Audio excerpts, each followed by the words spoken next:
Hayalperestlerin, risk alanların, denemekten korkmayanların cesaretinden doğduk.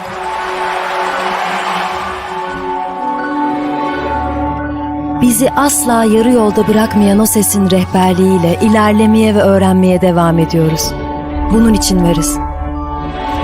Bu yüzden gece geç saatlere kadar lambalarımız sönmez. Elveda demek hem hüzün hem de gurur verir. Her şeyi sorgulayarak ve merakımızı besleyerek, dayanıklılığımızı test ederek,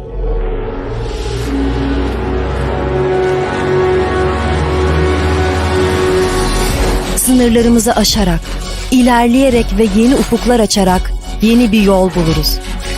Yeni icatlar çıkararak, kendi yolumuzu çizerek.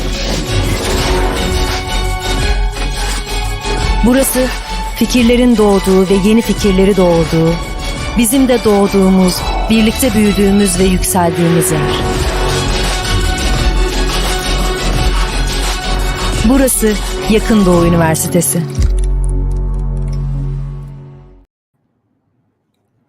Good morning. I would like to say welcome you all to our seminar. Today, top level professor will make their presentations. One of them from China, Wahid Hoca, for a training, Iranian professor, you know. He is at China. The second speaker from Libya, Tripoli. Another one is Paris from France. And of course, Gürzen Hoca and me, and also Fadi Hoca from Niyalis University will connect this program. We are happy because we are giving a chance to our students, not only classical information knowledge. We are organizing seminars and workshops for master and PhD students, and it's a hybrid program. It's open for everybody, for university and outside, and this will be a live program for YouTube. It's continuing. I hope we will complete altogether a very successful program. Now let's come to my presentation, climate change and use of machine learning for climate change assessment. It's prepared by me and Associate Prof. Dr. Yusuf Kasım. This is content, EEWRC overview, Energy, Environment and Water Research Center. This is organized not only the Faculty Civil and Environmental Engineering, but also this research center, EEWRC. And later on, I will talk about very simply climate change, and like an introduction, some words, machine learning, and finally, machine learning use cases for climate change. This is my presentation program. Let's start with Energy, Environment and Water Research Center, EEWRC. EEWRC has been focused on analyzing of natural resource systems, modeling of spatial and temporal aspects of sustainable development and water-related issues, with the main goal of solving real problems in water management, treatments and reuse, groundwater management, irrigation, and hydrological monitoring. Research activities are carried out within the framework of one or more of EEWRC's 4 established divisions, namely climate change, atmosphere and climate, water resources, energy, and renewable. Climate change. Climate change refers to long-term shifts in temperatures and weather patterns.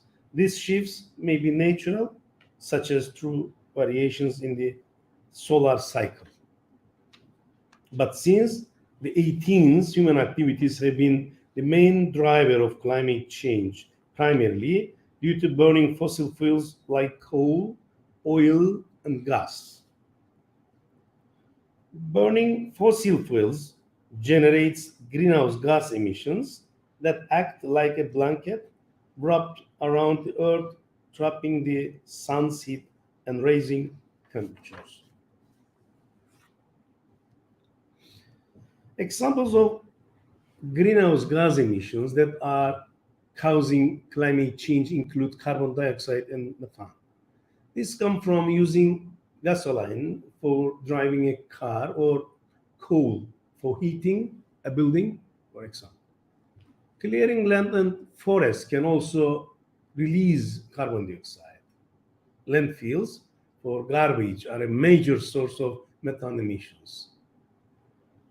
Energy, industry, transport, buildings, agriculture, and land use are among the main emitters. This figure simply shows us the global warming. Machine learning, the behavior of wide variety of complex systems can be modeled by machine learning models as often nonlinear mathematical paradigm. Simply, a machine learning model is a file that has been trained to recognize certain types of patterns. You train a model over a set of data, providing it an algorithm that it can use to reason over and learn from those data. Once you have trained the model, you can use it to reason over data that it hasn't seen before and make predictions about those data. Academically, machine learning algorithms build a mathematical model based on sample data known as training data in order to make predictions or decisions without being explicitly programmed to do so. Machine learning uses cases for climate change. Climate change is a serious issue facing the world. The climate changes, which are already affecting our planet, can be seen in rising sea levels, melting ice caps and glaciers, more severe storms and hurricanes, more droughts and wildfires, increased precipitation in some areas of the world, while other regions experience less rainfall. It is important that we do what we can to reduce climate change risk by reducing greenhouse gas emissions into the atmosphere, as well as adapting to climate impacts.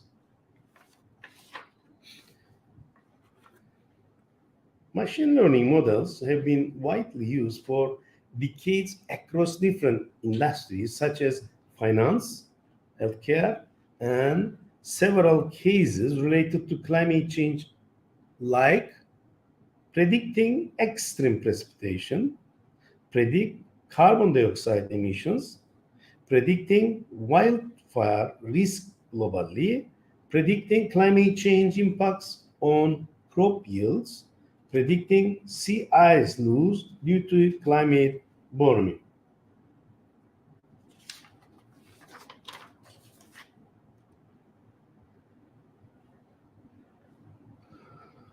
Climate change is one of the greatest challenges facing humanity, and we, as machine learning experts, may wonder how we can help. Today, our guest speakers will describe how machine learning can be a powerful tool for predicting the effect of climate change on our world and helping society adapt to a changing climate. Therefore, I would like to give the word to guest speakers. As I said at the beginning of my speech, let me repeat it again. Professor Dr. Hani Hamdan from Paris, France. His title is Fight Against Global Warming. Professor Dr. Fadi El Turjman. His title is Artificial Intelligence in Everything from Hype to Reality. Professor Dr. Salih Ali Sadek, Tripoli from Libya, he will attend. And his topic is Impact of Climatic Change on Seawater Intrusion in the Northwest Coastal Area, Libya. Professor Dr. Wahid Noorani, he's, everybody knows our students because of he's giving 2 lectures, GIS and soft computing. Most of you took his courses as PhD and master students. He's Iranian, but he's for a job or for research project, he's in China, and he will attend to our seminar from China, Professor Wahid Noorani, and his title is Climate Change Impacts on Hydroclimatic Regimes of Metropolises, a case study. And Professor Dr. Gözen Elkran, his title is Impact of Climate Change on Hydroclimatological Parameters in North Cyprus. These are our seminar scientists, academicians worldwide. It's like an international seminar today. And I'm planning to start with Professor Dr. Gözen Elkran. Gözen Elkran will present impact of climate change on hydroclimatological parameters in North Cyprus. Hocam, are you ready to present us? Yes, Hocam. Okay, Hocam, you're welcome. Please, we are listening you. Okay. Good morning to you all. Actually, I would like to first thank to the organization committee of the Energy, Environment and Water Research Center for the opportunity. This study is performed by our master students, which supervisor were me and Wahid Hoca actually. So it's an interesting topic, and it covers the topics that is mentioned by Professor Dr. Hüseyin Gökçekuş. Okay, here we are going to analyze the impact of climate change on hydroclimatological parameters in North Cyprus, and we have chosen 3 cities here. I will explain later. And we're going to use artificial intelligence-based statistical downscaling models for future projection.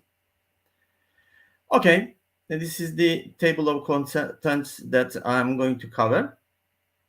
No need to mention it here, but just for your vision. Okay, why climate change? Because it's affecting our whole life from zero to top, actually.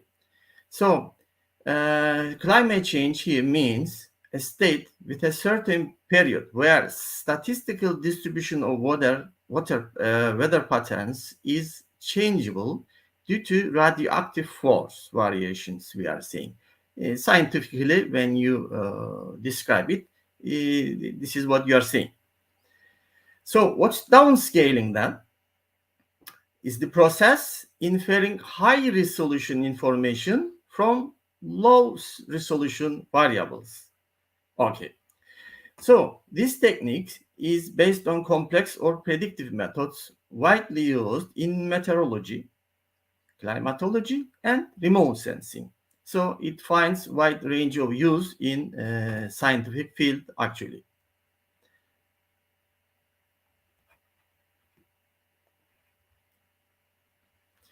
Okay, downscaling methods are divided into 2 groups.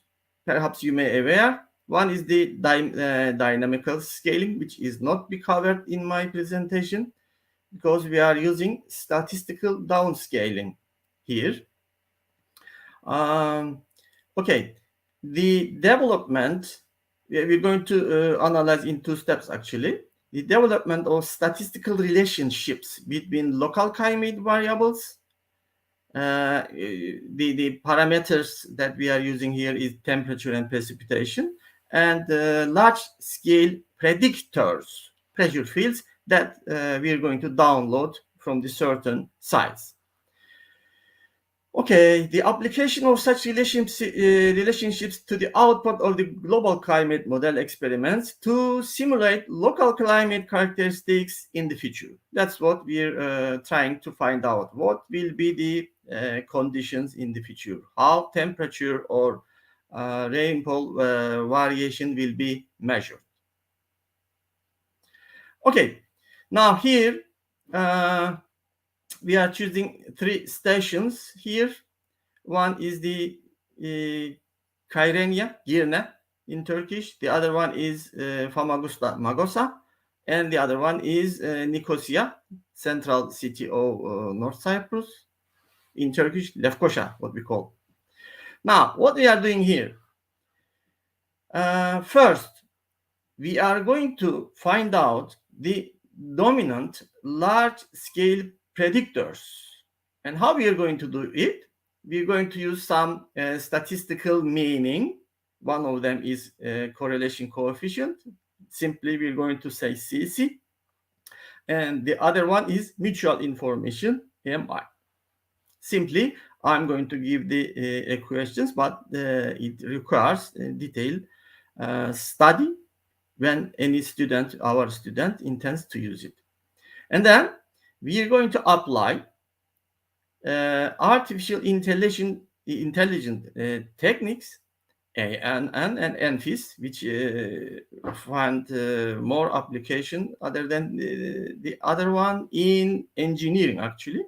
And the last one is a MLR, what we say, multiple linear regression. What is the limit? What is the time range for this? It's from 1991 to 2017. And what are we going to do after that? We're going to make the future projections of precipitations and temperature.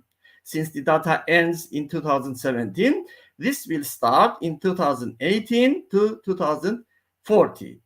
Which scenario we're going to use here is RCP 4.5 scenario. You can find it on any internet, any reference, and you can check it. It's not difficult to study, actually.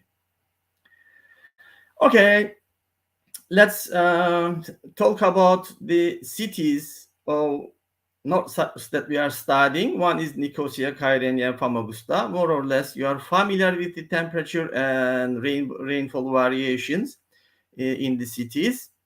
The Nicosia temperature is between 21 and 35 degrees Celsius, and in winter time it drops to 5. Actually, we have measured 0 degree as well in Nicosia. Kyrenia in summer is up to 34, or even you can measure 40 degrees Celsius. And there's a slight rain and snowfalls on the mountain sides, of course. And Famagusta, highest temperature is 37, it says, and the rainfall is between 62 millimeter to 80 millimeter. And the locations, as you can see here, let's put it this way, please, so that later on you won't be surprised with the results. Kyrenia is the mountainous region, but it's a seaside, it's a coastal city. Famagusta is a plain region, actually, but it's a coastal city as well. Nicosia is the central city of North Cyprus, but it is covered with two mountains. One is Troodos Mountains at the south, and the other one, North Mountains at Girne region, we can say. Okay, downloading the data with 13 predictors, what we call.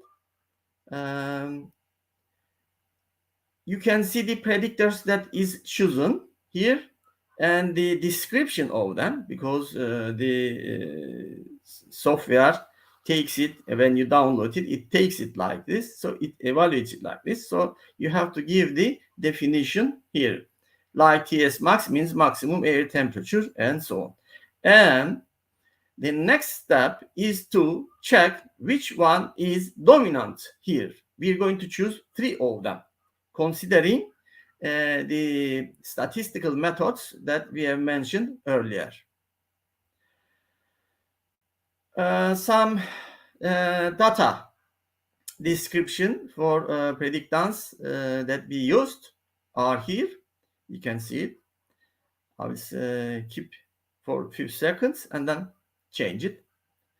And rainfall fluctuations for the cities are also can be seen here for the range data that is given.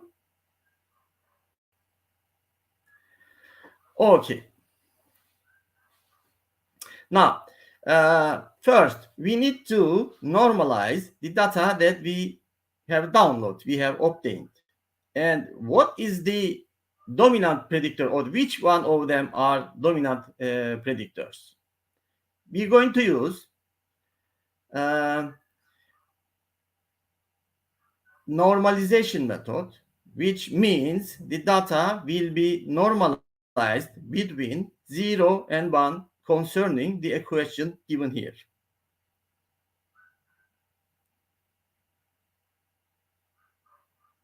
Okay, how we are going to check the efficiency of this methods?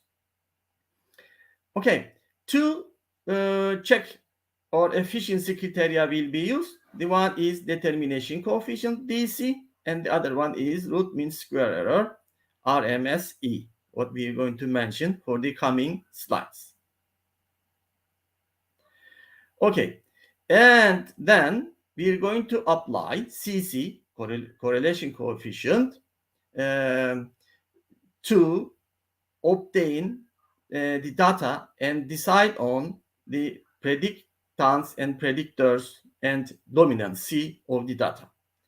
And when we are considering CC, correlation coefficient, we know that it's between +1 and -1.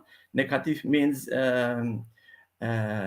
decreasing dependency, and the other one is positive, means increasing dependency. And the other one is mutual information. I'm not going to get into detail of this. You can study it. This is general comparing to the first one. It's more general, and it sometimes gives more reliable results, as you will see in the coming slides. Okay.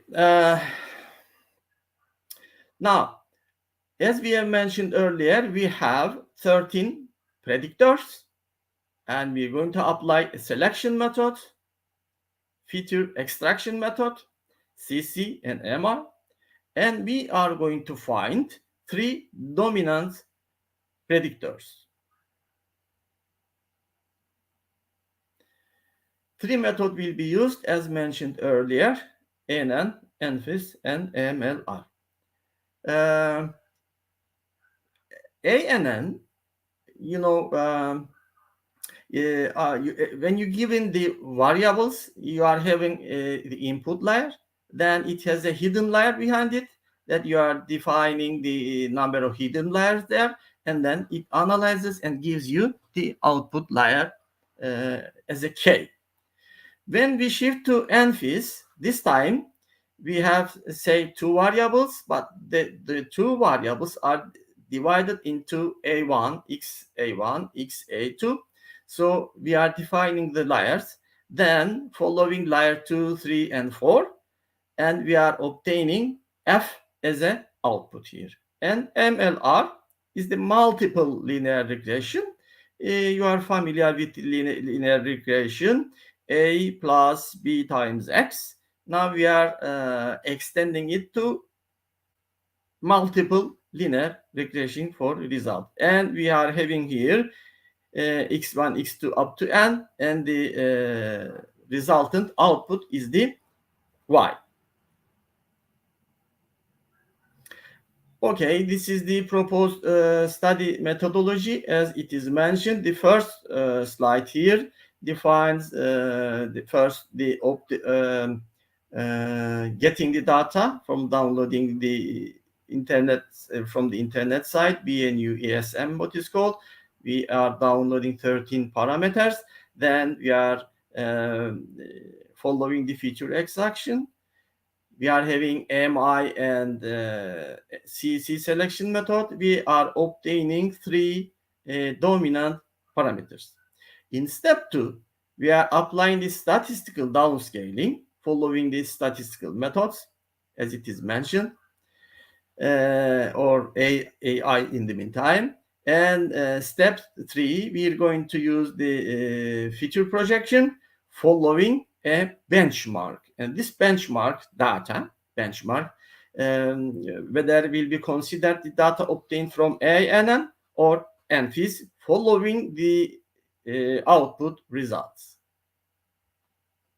Okay, this is the step 1, selection of downscaling predictors for predictance, what it says, for 3 of the cities that is mentioned earlier in the slides.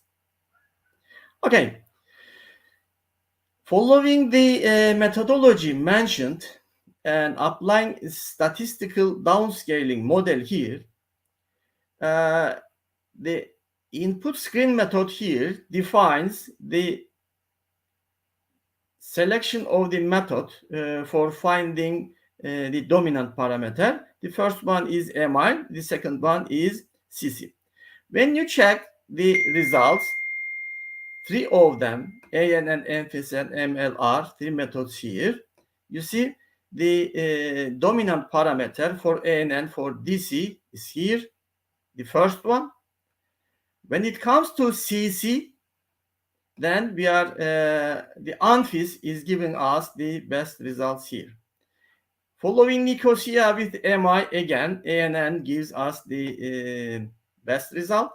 And then for CC for Nicosia, as you can see, again, ANN gives us the best results comparing to descriptive, methods, DC or RMSC, as it is mentioned earlier. For Kyrenia, again, ANN is here for MI, and for CC, as you can see, ENÇESU gives the best result. It is as it is shown here.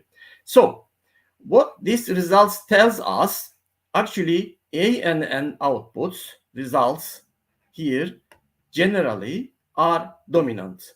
So it is going to be chosen as a benchmark for feature extraction. Okay, this is the comparison of monthly precipitation between observed and downscaling models. As you can see here,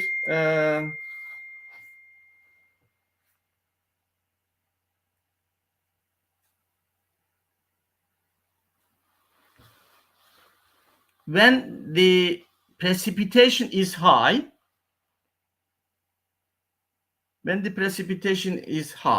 also the fluctuation here, the divergence is high. After November and perhaps until June, you can see the fluctuation for Famagusta. Same goes for Nicosia.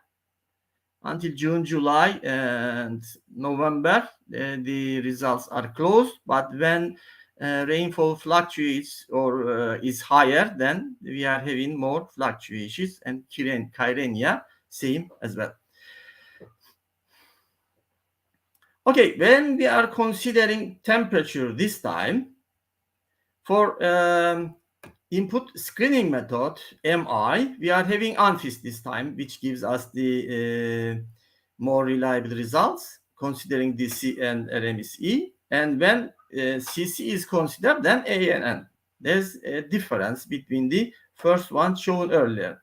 Again, for Nicosia, ENÇESU again. And for CC, ANN gives the result, the good results that we are looking for. And for Kyrenia, in the same manner as it is colored in the columns here.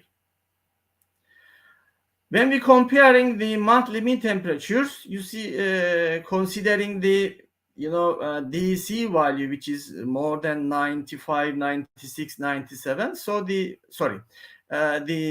data plot here, considering observed, ANN, ENFIS, and MLR are more close than the precipitation.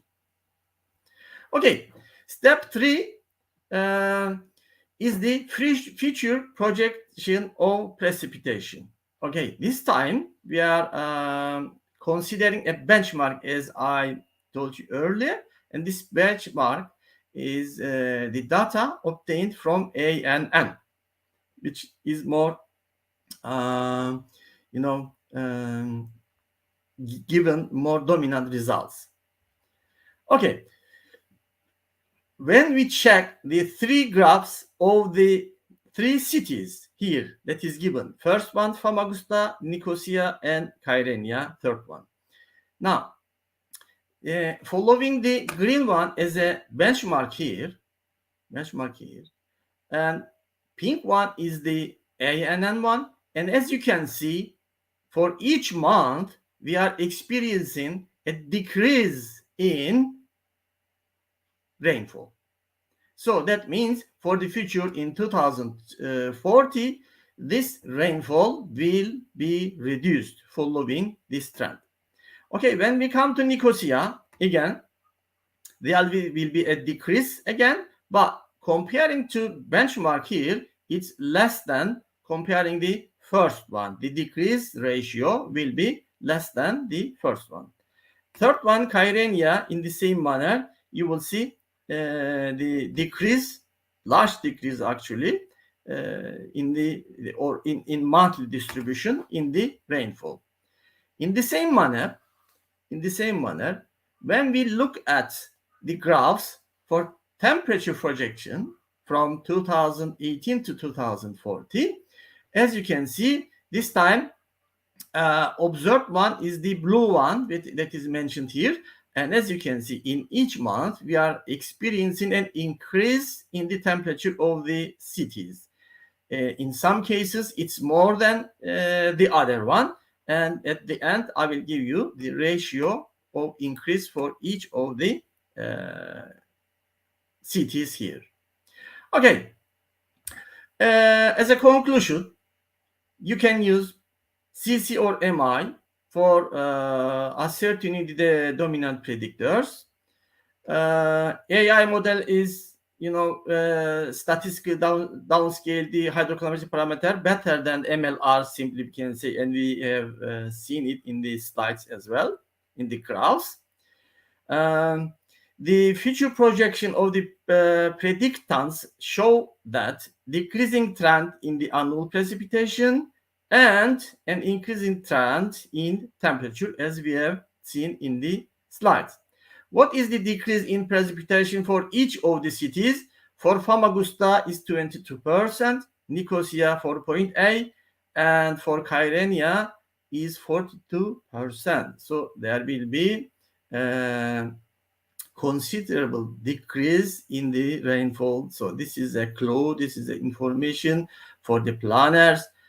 Hey, be careful, something is wrong here, it's going terrible. So take your measurement, make your plans carefully. Okay, temperature. An increase in temperature is expected up to 2.5 in Famagusta, 5% in Nicosia, and 4.5% in Kyrenia. So almost 5 degrees Celsius, perhaps. I didn't check it, but at least we can say simply 5% increase in temperature is too much, actually. Okay, the results could be useful in decision making, water resources management, and climate change mitigation, I say simply. And this study is performed by one of our master students. Here are the authors. White Hoja's contribution is very high into this research. And if you're interested, you can find, you can check, you can get as much as information that you need. And thank you for your patience. That's all by me. Thank you so much. Thank you so much, hocam. Professor Dr. Gözen Elkan completed his valuable presentation. Really, I would like to say thank you, not by myself, also on behalf of my master and PhD students. I'm sure you learn many things after this presentation. Gözen hocam, thank you so much. And Thank you, we are hocam. continuing to. Thank you for the opportunity. Thank you so much. We are continuing with Professor Dr. Wahid Noorani. Wahid Noorani ready in China. Which country? Which city? I don't know. Okay, but be sure he is at China now, and we are waiting Professor Dr. Wahid Noorani. Okay, let's start.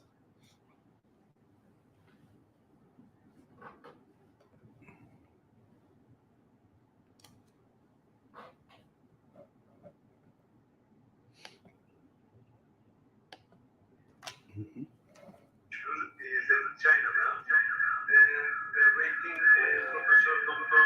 Wahid Noorani. Merhaba hocam. Merhaba hocam.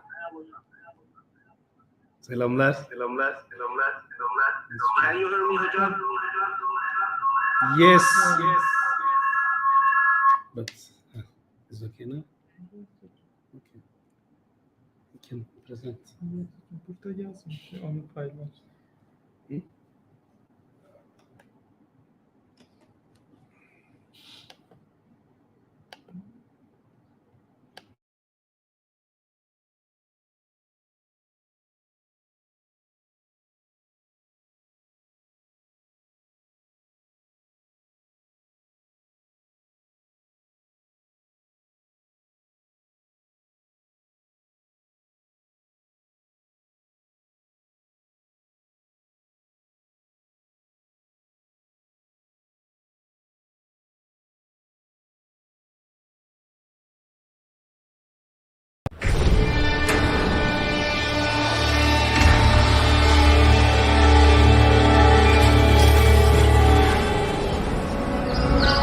Hayalperestlerin, risk alanların, denemekten korkmayanların cesaretinden doğduk.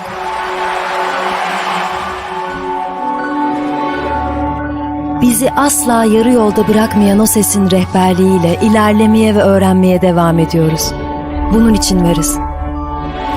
Bu yüzden gece geç saatlere kadar lambalarımız sönmez. Elveda demek hem hüzün hem de gurur verir. Her şeyi sorgulayarak ve merakımızı besleyerek, dayanıklılığımızı test ederek,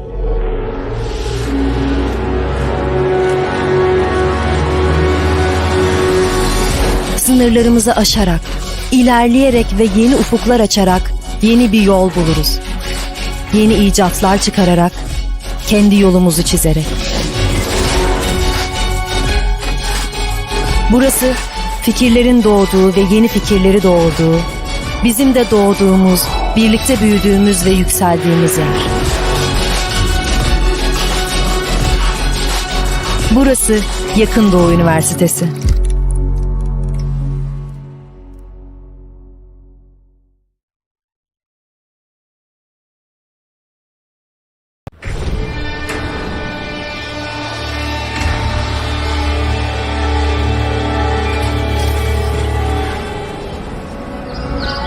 Hayalperestlerin, risk alanların, denemekten korkmayanların cesaretinden doğduk.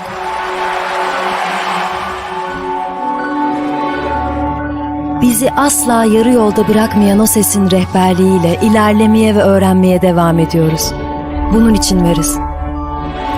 Bu yüzden gece geç saatlere kadar lambalarımız sönmez. Elveda demek hem hüzün hem de gurur verir. Her şeyi sorgulayarak ve merakımızı besleyerek, dayanıklılığımızı test ederek,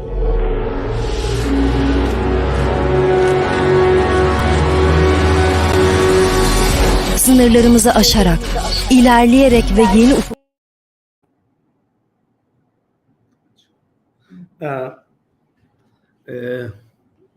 Hello everybody again. And now Wahid Hoca waiting us from China, and he's starting his presentation. Topic is climate change impact on hydroclimatic regimes of metropolises, a case study. Vahid Hocam, are you hearing me? Gayet hocam başlayabilirsiniz. You can start, Vahid Hocam. We are listening you. Thank you. Yes hocam.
Başka.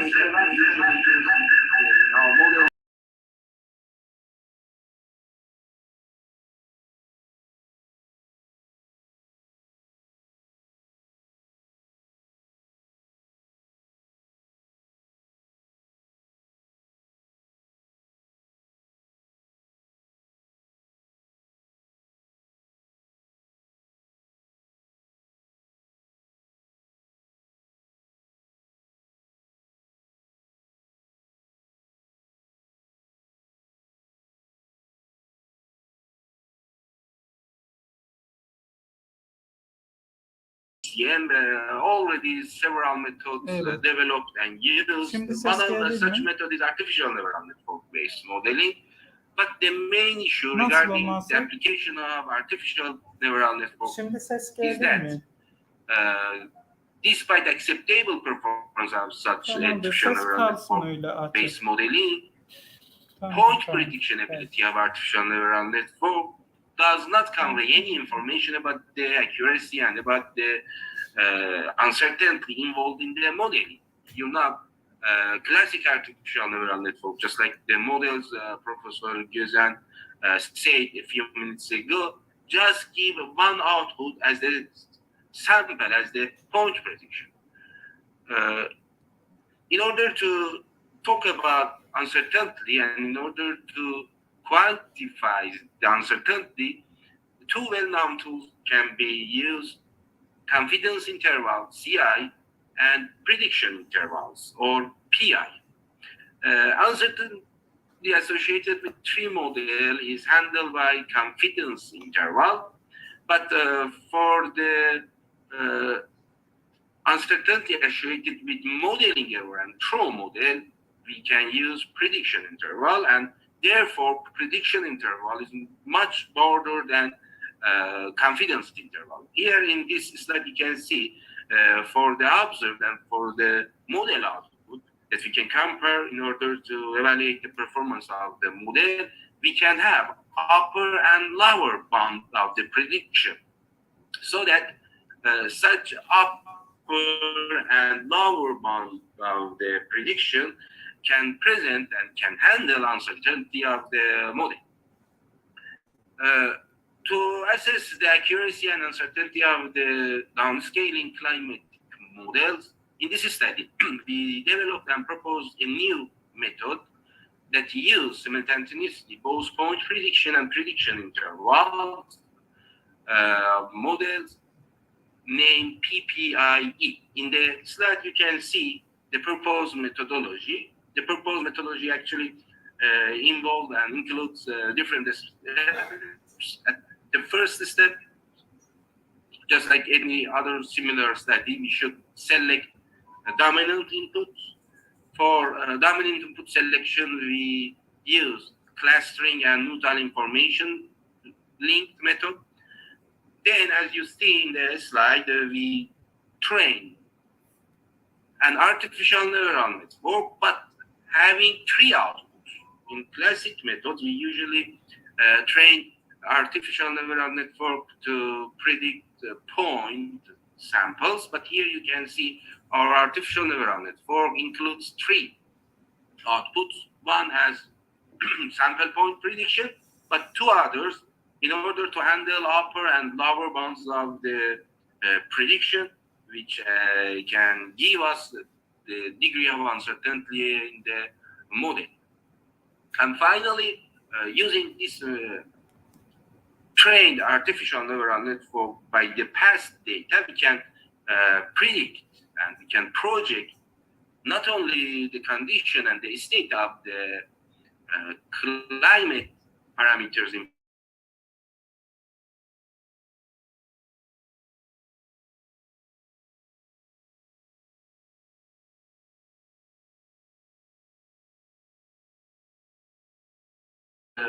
unique framework. Simultaneously, we predict both prediction interval and point. So it is needed that we employ two performance measurements in order to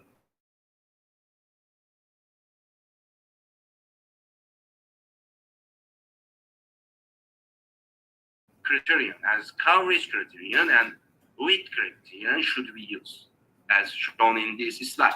But because these two criteria are in opposite direction, it means when coverage criterion gets minimum, then width criterion gets maximum. So these two criteria are in opposite direction. In order to create a final aim and goal function, it is needed we apply a penalty function and create penalty function. Here you can see the combination of these two criteria as a penalty function in order to do optimization for prediction interval estimation. But on the other hand, I said we also do point prediction, and for the point prediction, any kind of classic performance evaluation can be used. For example, in this study, we applied Nash salt-click efficiency, and finally, as a final optimization function, target function, the summation of these two, one evaluation criterion of point prediction and other evaluation criterion of the prediction interval, we get the summation with together in order to create and in order to arrange a final optimization function. And in training process of artificial neural network, we should minimize or maximize these combined target function. We applied this proposed methodology in order to find downscaling parameter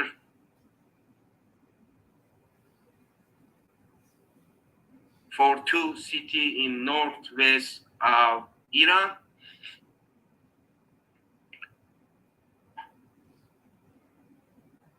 One Tabriz and the other Rasht. Actually, Tabriz includes semi-arid climatic regime, but on the other hand, Rasht includes very wet climatic regime. We use GCM data of RCPM 5 and RCPM 6. As Güzen Hoca said, in the first step, we should select and pick up the dominant input. In order to select dominant input, we use combined K-means clustering and mutual information method.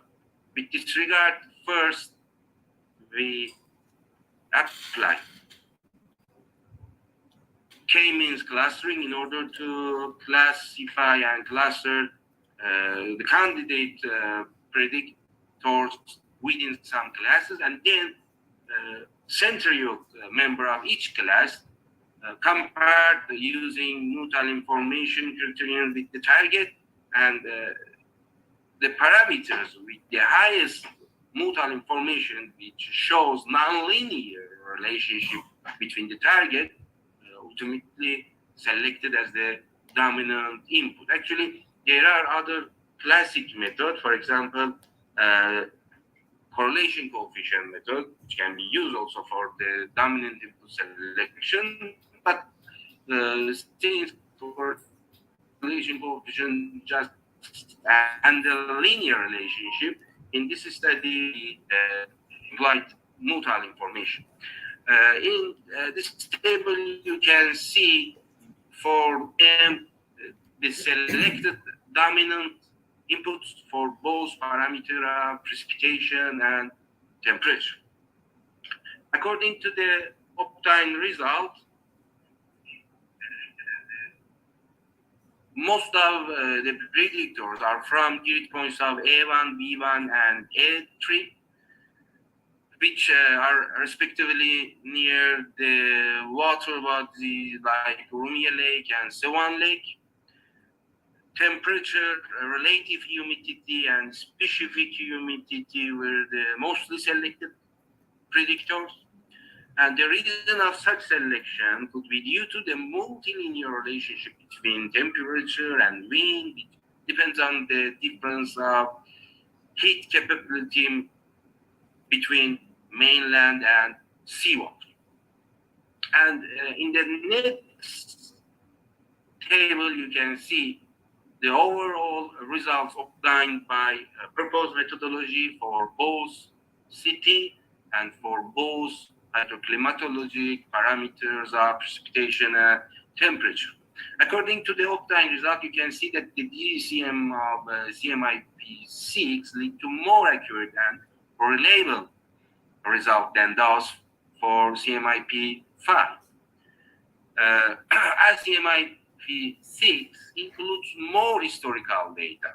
Actually, CMIP6 includes 9 years more data with regard to the CMIP5. So the modeling via the data of CMIP6 could lead to much better results with regard to CMIP5. Consideration of both accuracy and uncertainty measures simultaneously indicates that access GCM could be a proper GCM for modeling temperature and precipitation for both Tabriz and Rash station. Also, access GCM show a lower resolution compared to GEM, and the complexity of these GCM points to the Tabriz and Rash station may be the reason for such a good performance. Here in this slide, you can see Taylor diagram. According to the obtained and plotted Taylor diagram, we can see that the performance of models in downscaling of the temperature is much better than precipitation. Or on the other hand, we can say that downscaling of the precipitation include more higher uncertainty, and almost this is a well-known process in downscaling, because precipitation is much more complicated like the climatological process with regard to other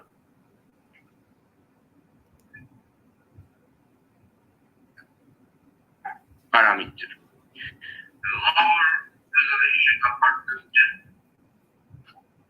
In this slide, you can see time series for prediction interval and point prediction. According to the Optime result for both city and for both climatic parameter, we can say that prediction intervals of downscaling precipitation could not capture the observed values appropriately. But on the other hand, prediction intervals correspond to temperature could capture the observed value more resonantly.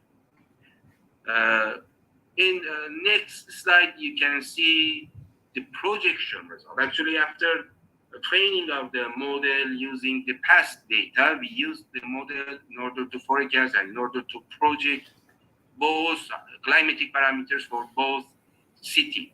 Here you can see the projection result for near future of 2050 and far future of 2100 for Rash station. In Rash station under SSP scenario, temperature may go up about 4.5 degrees Celsius in near future and 4.2 in far future compared to the base period of 2005. In the Rash station, precipitation value may have about 95 millimeter decrease in near future compared to the precipitation values observed in base period of 2005. Similarly, in this slide, you can see the Optime result for the projection of Tabriz city,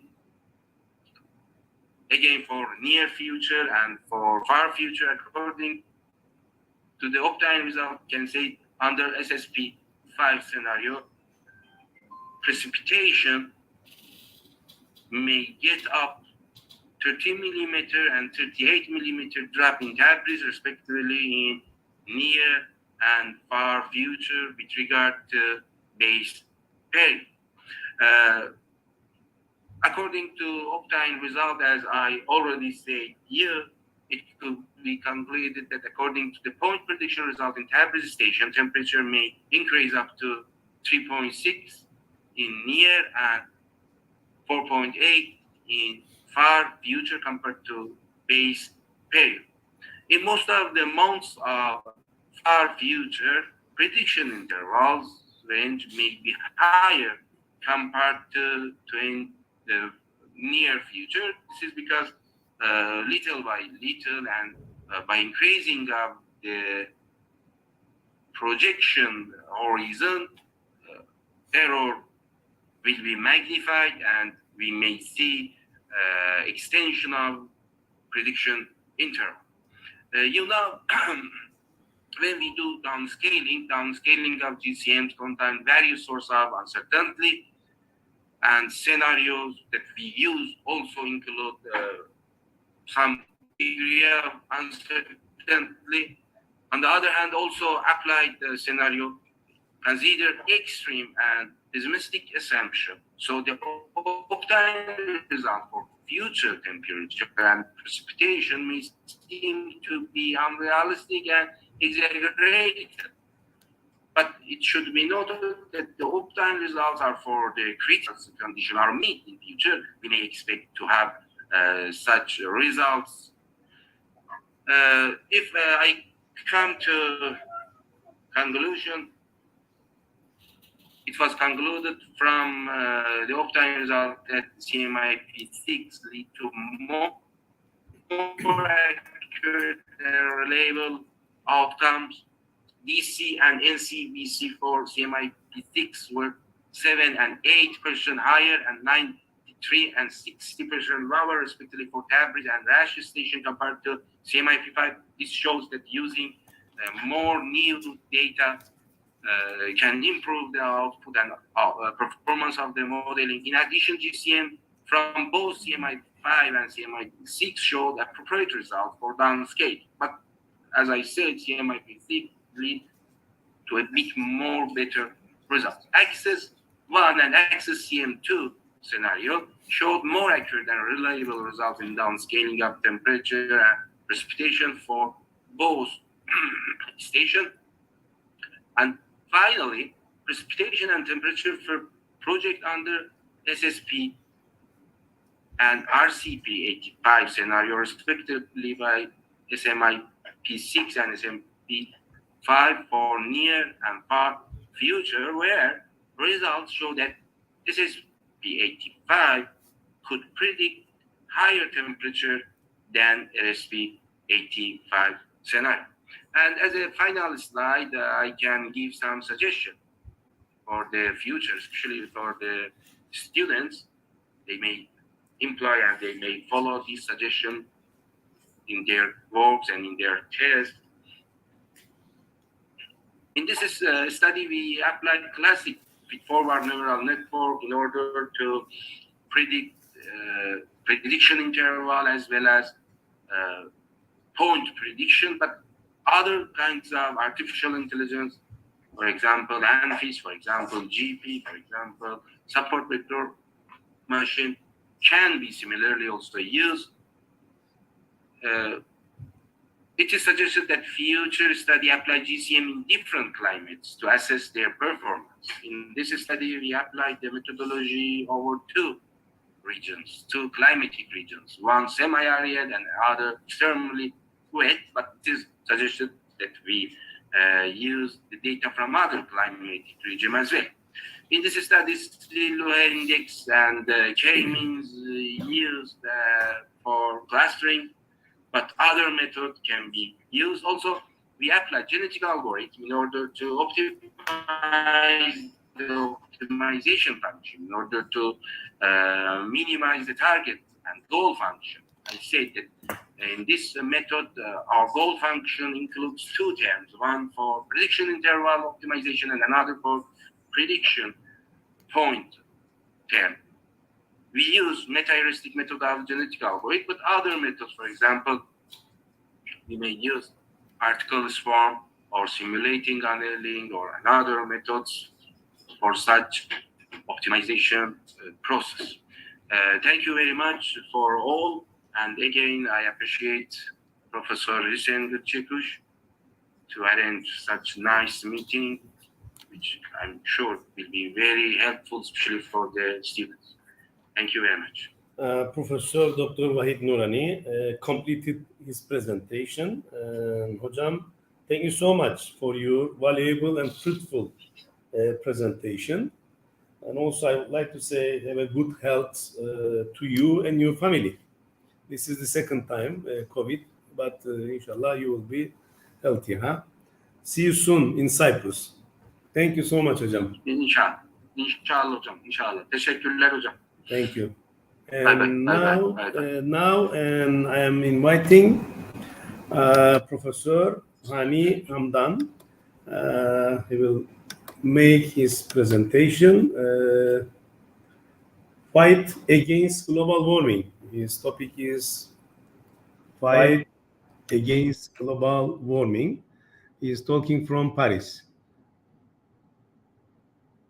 Are you hearing me, Hani Hocam? Hani Hamdan, Professor Hani Hamdan. Are you hearing me? For the sound, is it okay? Yeah. Excellent. Okay. So I'm ready.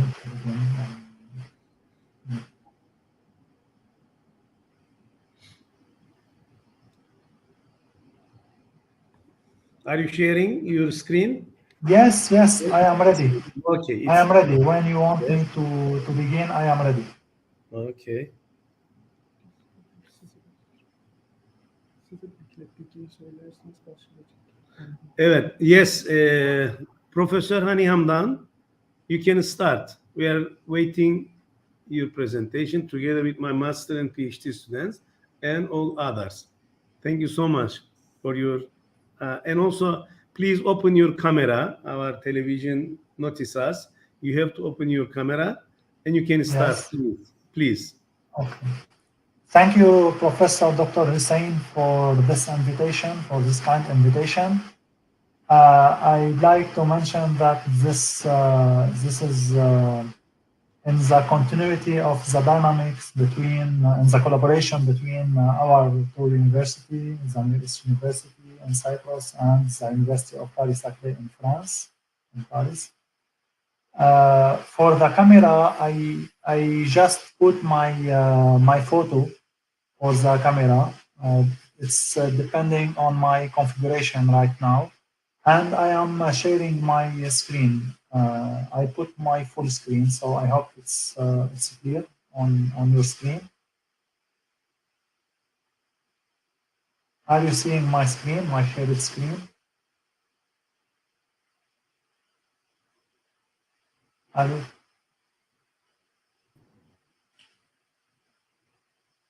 Hello?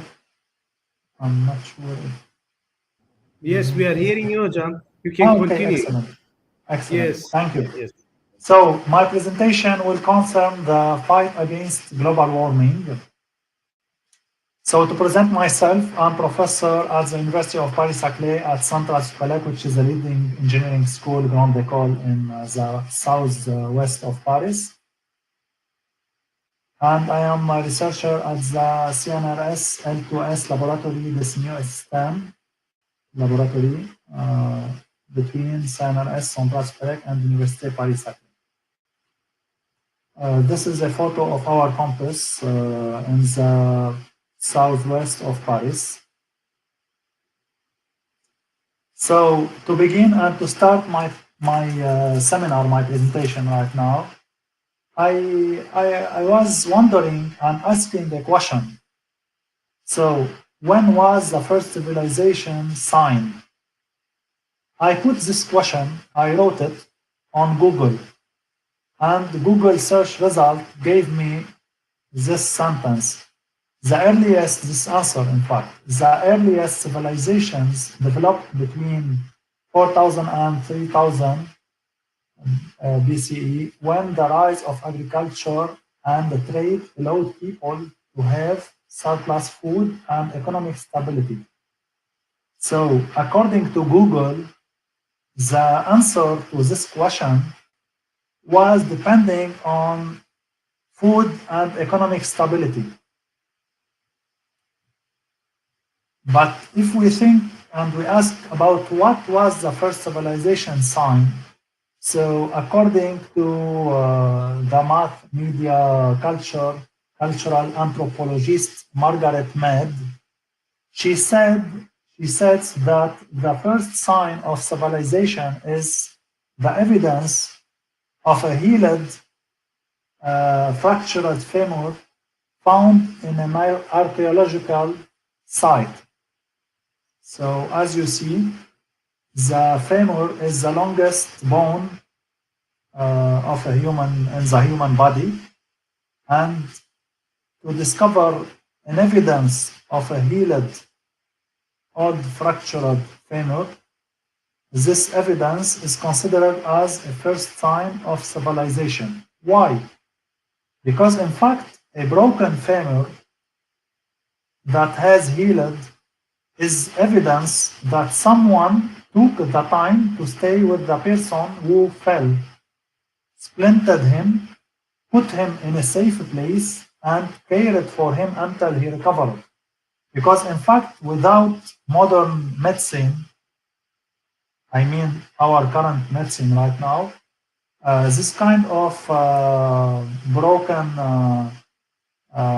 bone is needing, in fact, to 6 months to 6 weeks at least to be recovered. So that means that the person needs someone to help him. And this is, according to Margaret Mead, the first civilization sign. So it's not depending on food and economic stability. And now, if we ask what's civilization nowadays, okay? So I put this question also, what is civilization nowadays? And Google replied when I put this sentence, this question in Google motor, search motor, I get the result that a civilization is a complex human society, usually made up of different cities with certain characteristics of cultural and technological development.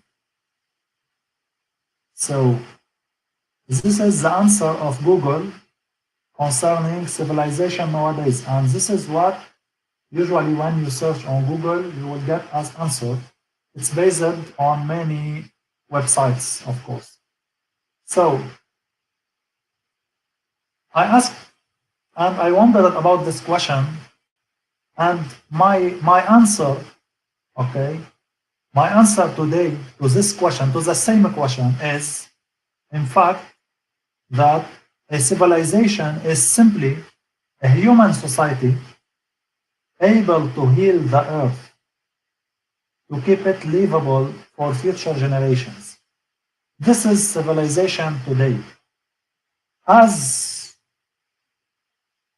in the past, the first sign of civilization was to have someone taking the time to stay with another person to help him, you know.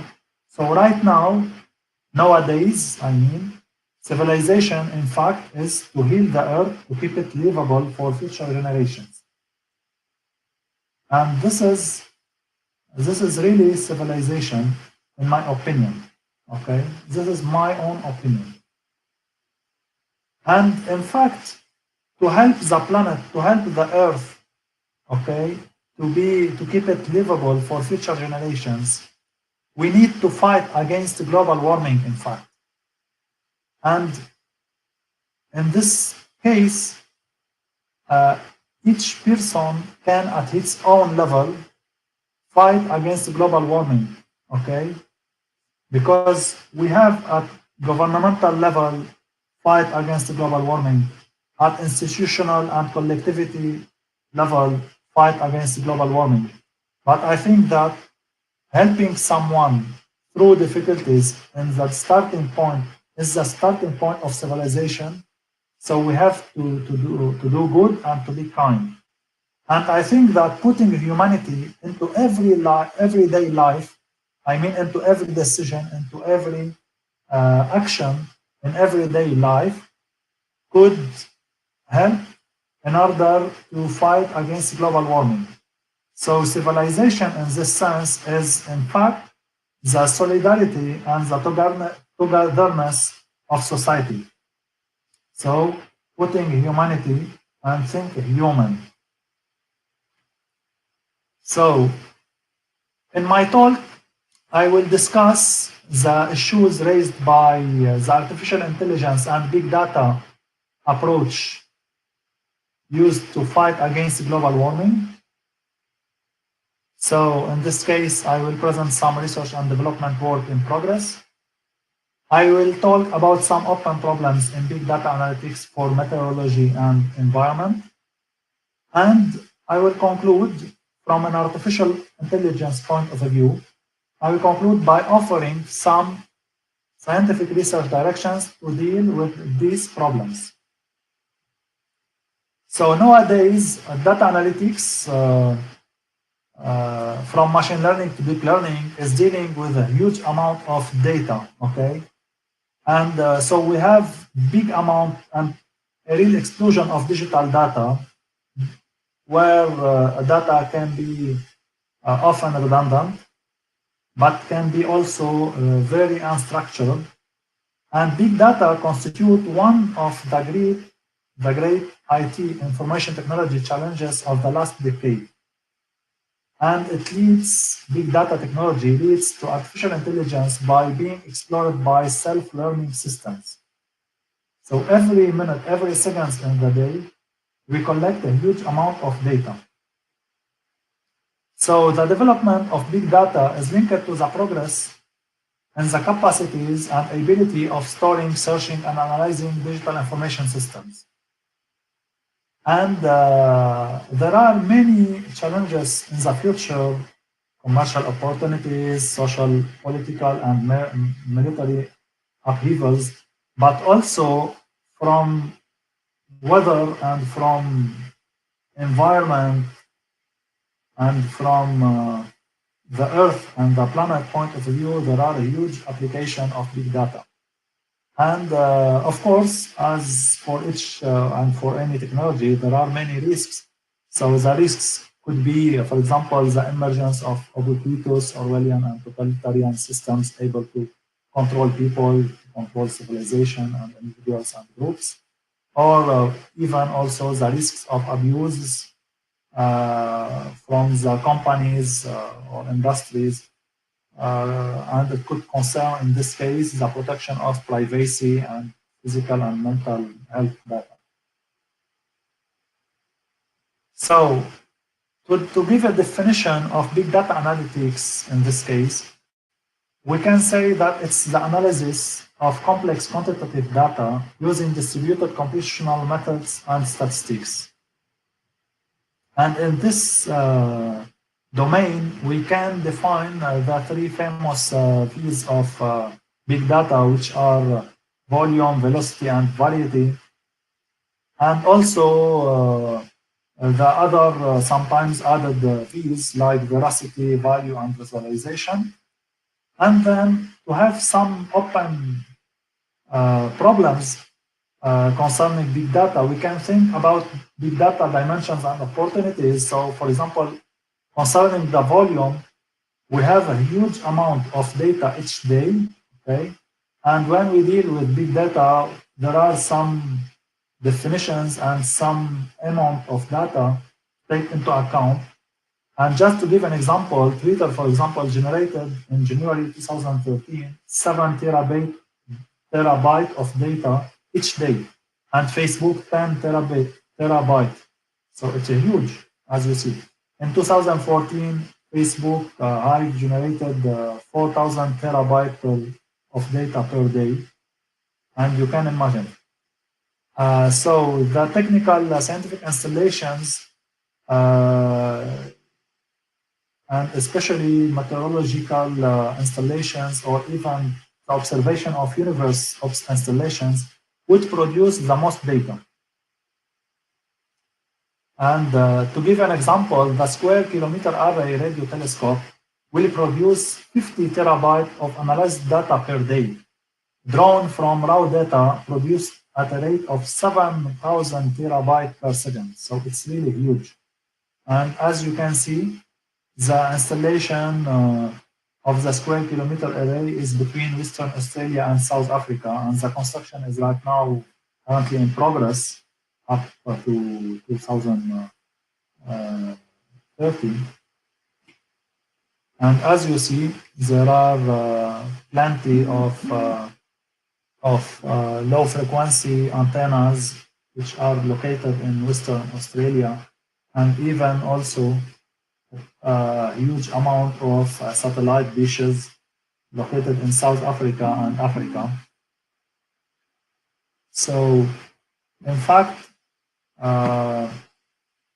if we think about also another open problems coming from variety of the data, which is the volume of big data, which could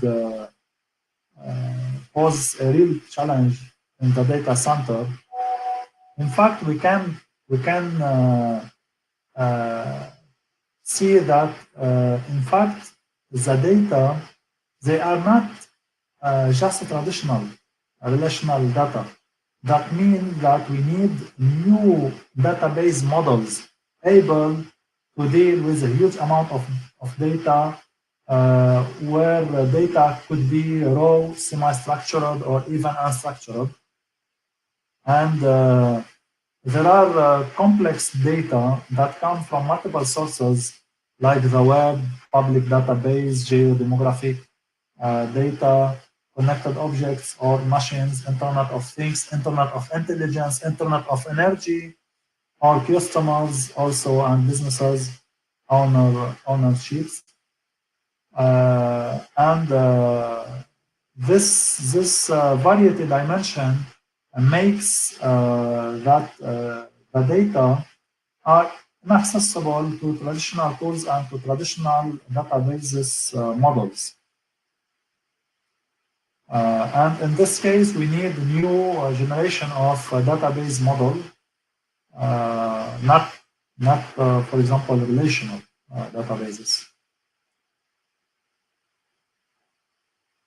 So the third dimension is the velocity, which represents how often data are generated, captured, shared, and updated. And in this case, we can say that increasing data flows must be analyzed in almost real time to meet the constraints and the needs of time-sensitive processes, like real-time application or operations. And for example, considering the environment and the Earth health, we can say that forest monitoring systems, for example, which are machines able of issuing alerts or even launching automatic fire extinguishers, need real-time and fast action in order to minimize losses and to save the environment. So the other V's of big data, like veracity, value, visualization, are also referred to from time to time. So veracity refers to reliability and qualitative dimension of the data. We have the value also in the data, and the visualization, which we in some way how to organize and to understand and interpret the data in order to improve decision making. So as I said, the classical relational database cannot manage data volumes of big data. And we need new representation models, okay? And some big data architecture frameworks were proposed and offered by players in this market. The application of big data are huge and very numerous. Concerning the climate and environmental applications, we can have trend and prospective and do prospective analysis. In commercial, insurance, industrial, and natural applications, we have also, for example, the risk management. We can say also that for natural phenomena, we can do as application of big data predictive analysis. In medicine, even understanding how the brain works, for example, the pandemic and the epidemic propagation, the eco-epidemiology also And in general, more general than medicine, in public health in general, there are a huge application of monitoring and then of predicting some phenomena and providing solutions from environmental point of view. I mean, with the environmental approach. In genomics, also with sequencing of DNA, RNA applications, also or metagenomics, there are a huge application of big data. And in climate, we can say that big data can play an important role in meteorology and adaptation to climate change. Also, from management of complex energy networks, we can say that big data provide a nice future for applications in Internet of Energy domain. From ecology point of view, also the functioning and dysfunctioning of ecological networks of food webs with the global biodiversity information facility, for example. So in some way, the multiplicity and the multiplication of all this big data application could show us a real economic ecosystem involving, in reality, and already the biggest players in the information technology sector, but not only, even the startups. And as I said, as individuals, we can have a role to play in order to deal with all these opportunities and possibilities. So just to give you an example of opportunities oriented toward Earth science prediction, we can use big data, in fact, to predict, for example, precipitation. And in this case, we can produce clean energy, I mean green energy.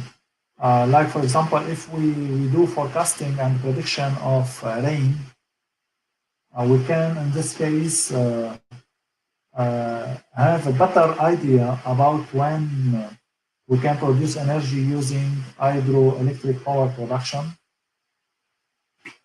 Another application of big data and machine learning analysis could be cloud prediction.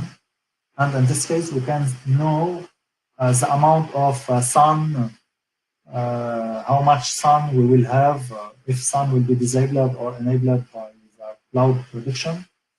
We can in this case decide if we action more the production of energy using photovoltaic energy production, for example. Another application of big data in Earth science prediction could be the forecast of winds and the yield directions. And this is very important in order to control the production of energy using the wind power production, I mean the aeolian energy. So as you see, there is huge opportunities. But even right now, we can also imagine another systems, like for example in the sea, the use of like the wind power production. Why not to use the sea and the water currents, like for example using Aeolian. Why not to use hydroeolian systems underwater, I mean, which could run and do rotation in order to produce electricity using the water currents in the oceans or in the seas, for example. All this kind of energy production methods could provide green energy. And in this case, big data could help in order to forecast currents or winds, for example. And we can also, in parallel to this kind of production of energy production, we can also supervise at a huge level, I mean at a big data level, the consummation of consumers. Today, nowadays, we have intelligent disjunctor in each home of a smart city, and in this case, we can know and forecast the consumers' electricity needs, and in this case, we can do a feedback between the green energy production according to the winds forecasting, the cloud prediction and precipitation prediction, and the needs of the electricity consumers. So we can use big data in this case to make a huge economy of energy using fossil energy productions, which could be bad for the environment. So to avoid this and to minimize this, we can use a better kind of energy.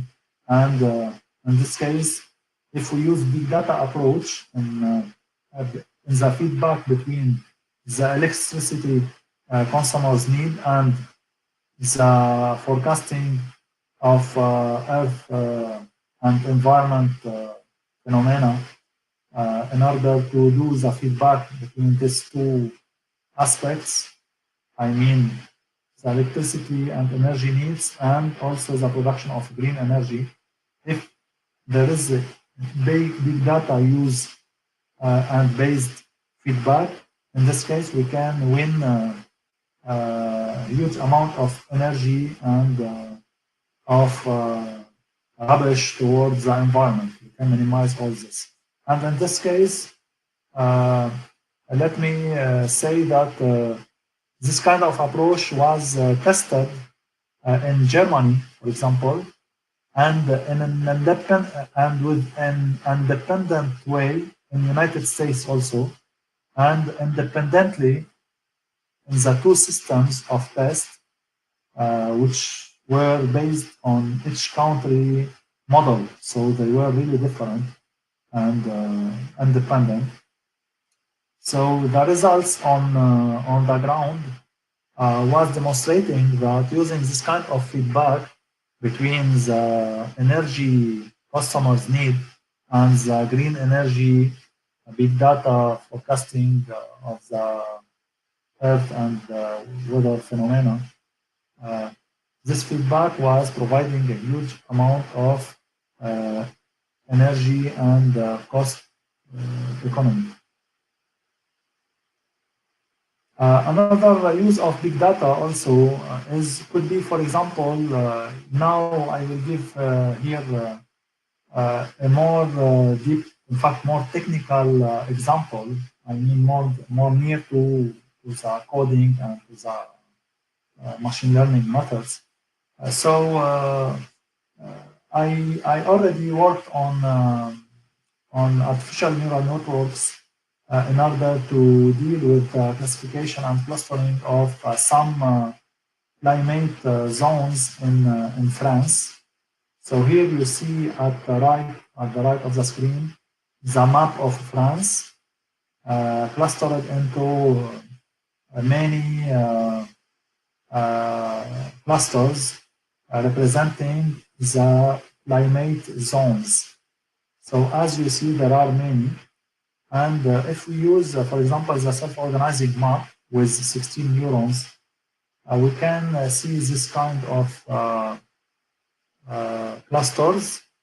And what's important here in this figure is the neighborhood between clusters, as you see, which can, in fact, on the map, correspond to the reality, as you see, from the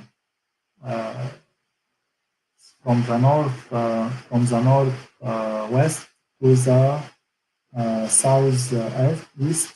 You can see that we have this kind of neighborhood kept and preserved. So this kind of application could help in order to understand better the weather and the climate, in order to provide more help, in order to provide better forecasting and comprehension of the weather and of the environment. So, of course, when we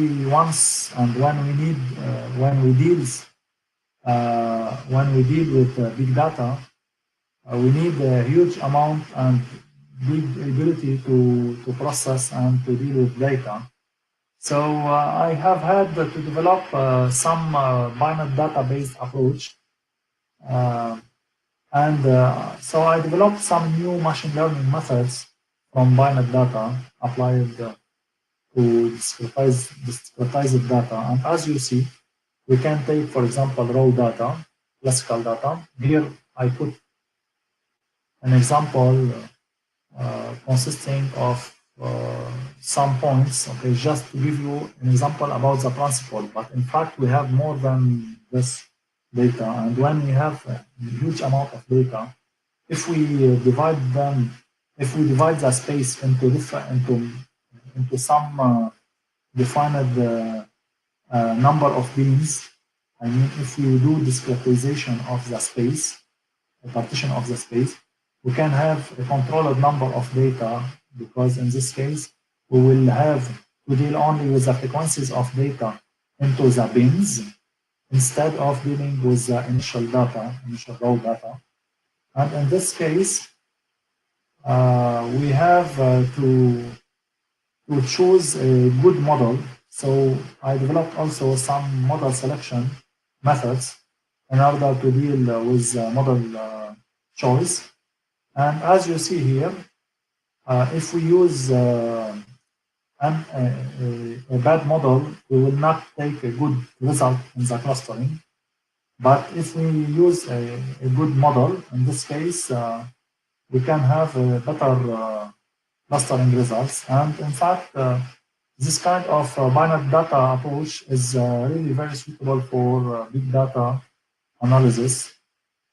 So this example is just to give you an idea about the low level, if you want, and more near to the coding approach in machine learning. And this kind of application, we can use it for, as I said, for the weather and the climate applications. So to conclude, after these examples I gave, I can say that big data analytics provide important opportunities for meteorology and environment. The scientific study of atmospheric phenomena such as clouds, precipitation, or wind by big data approach is essential as feedback for power production, for clean power production.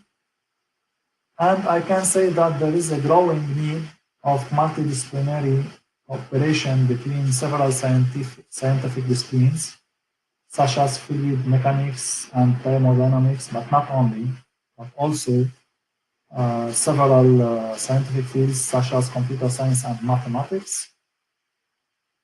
And I can say also that the perspectives of such studies may concern the future of several living beings on Earth.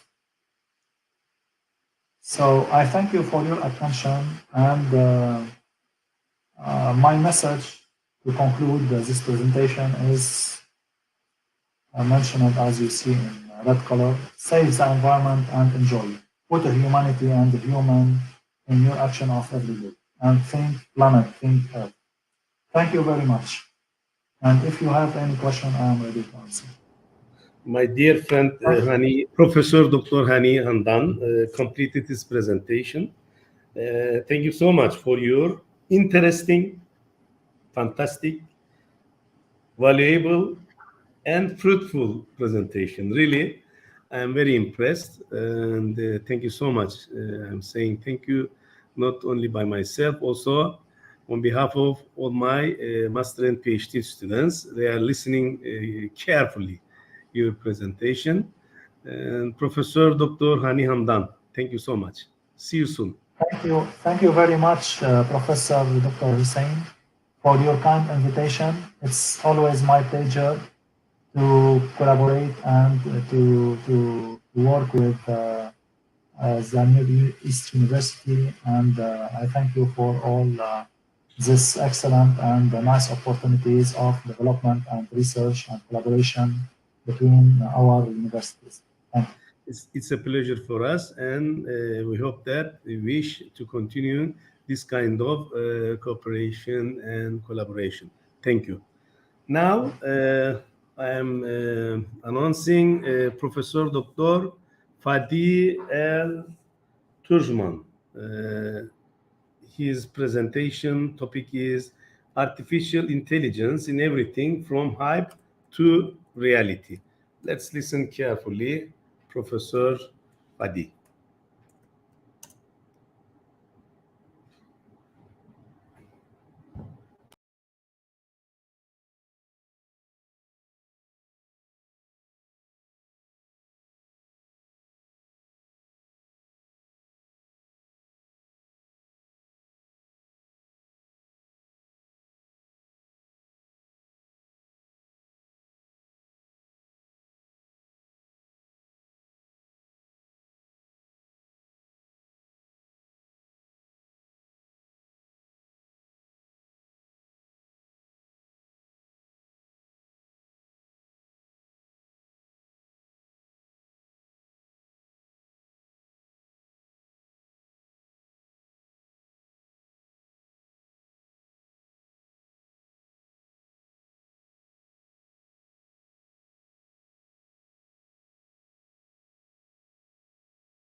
Söylediğin köprü bildiğin olarak olan açılar zaten.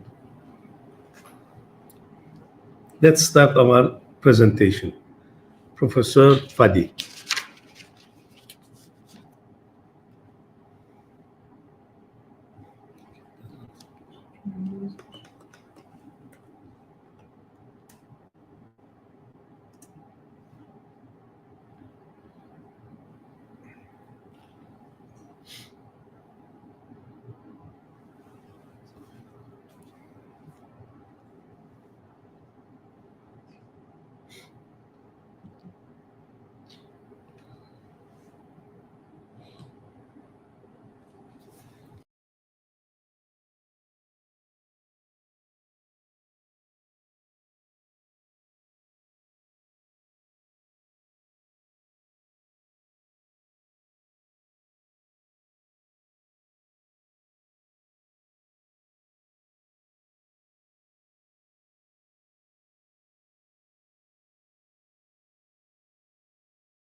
Hayalperestlerin, risk alanların, denemekten korkmayanların cesaretinden doğduk.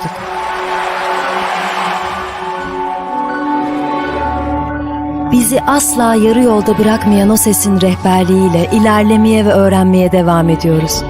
Bunun için varız. Bu yüzden gece geç saatlere kadar lambalarımız sönmez.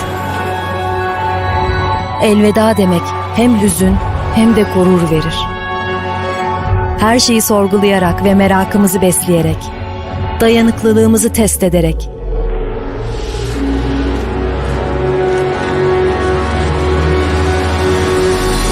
sınırlarımızı aşarak, ilerleyerek ve yeni ufuklar açarak yeni bir yol buluruz. Yeni icatlar çıkararak, kendi yolumuzu çizerek. Burası fikirlerin doğduğu ve yeni fikirleri doğurduğu, bizim de doğduğumuz, birlikte büyüdüğümüz ve yükseldiğimiz yer. Burası Yakın Doğu Üniversitesi.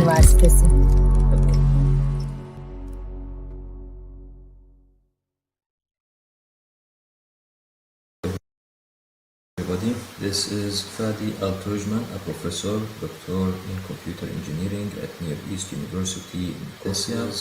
And it's a pleasure today to talk to you about the new and emerging topic in technology, which is the artificial intelligence in Internet of Everything.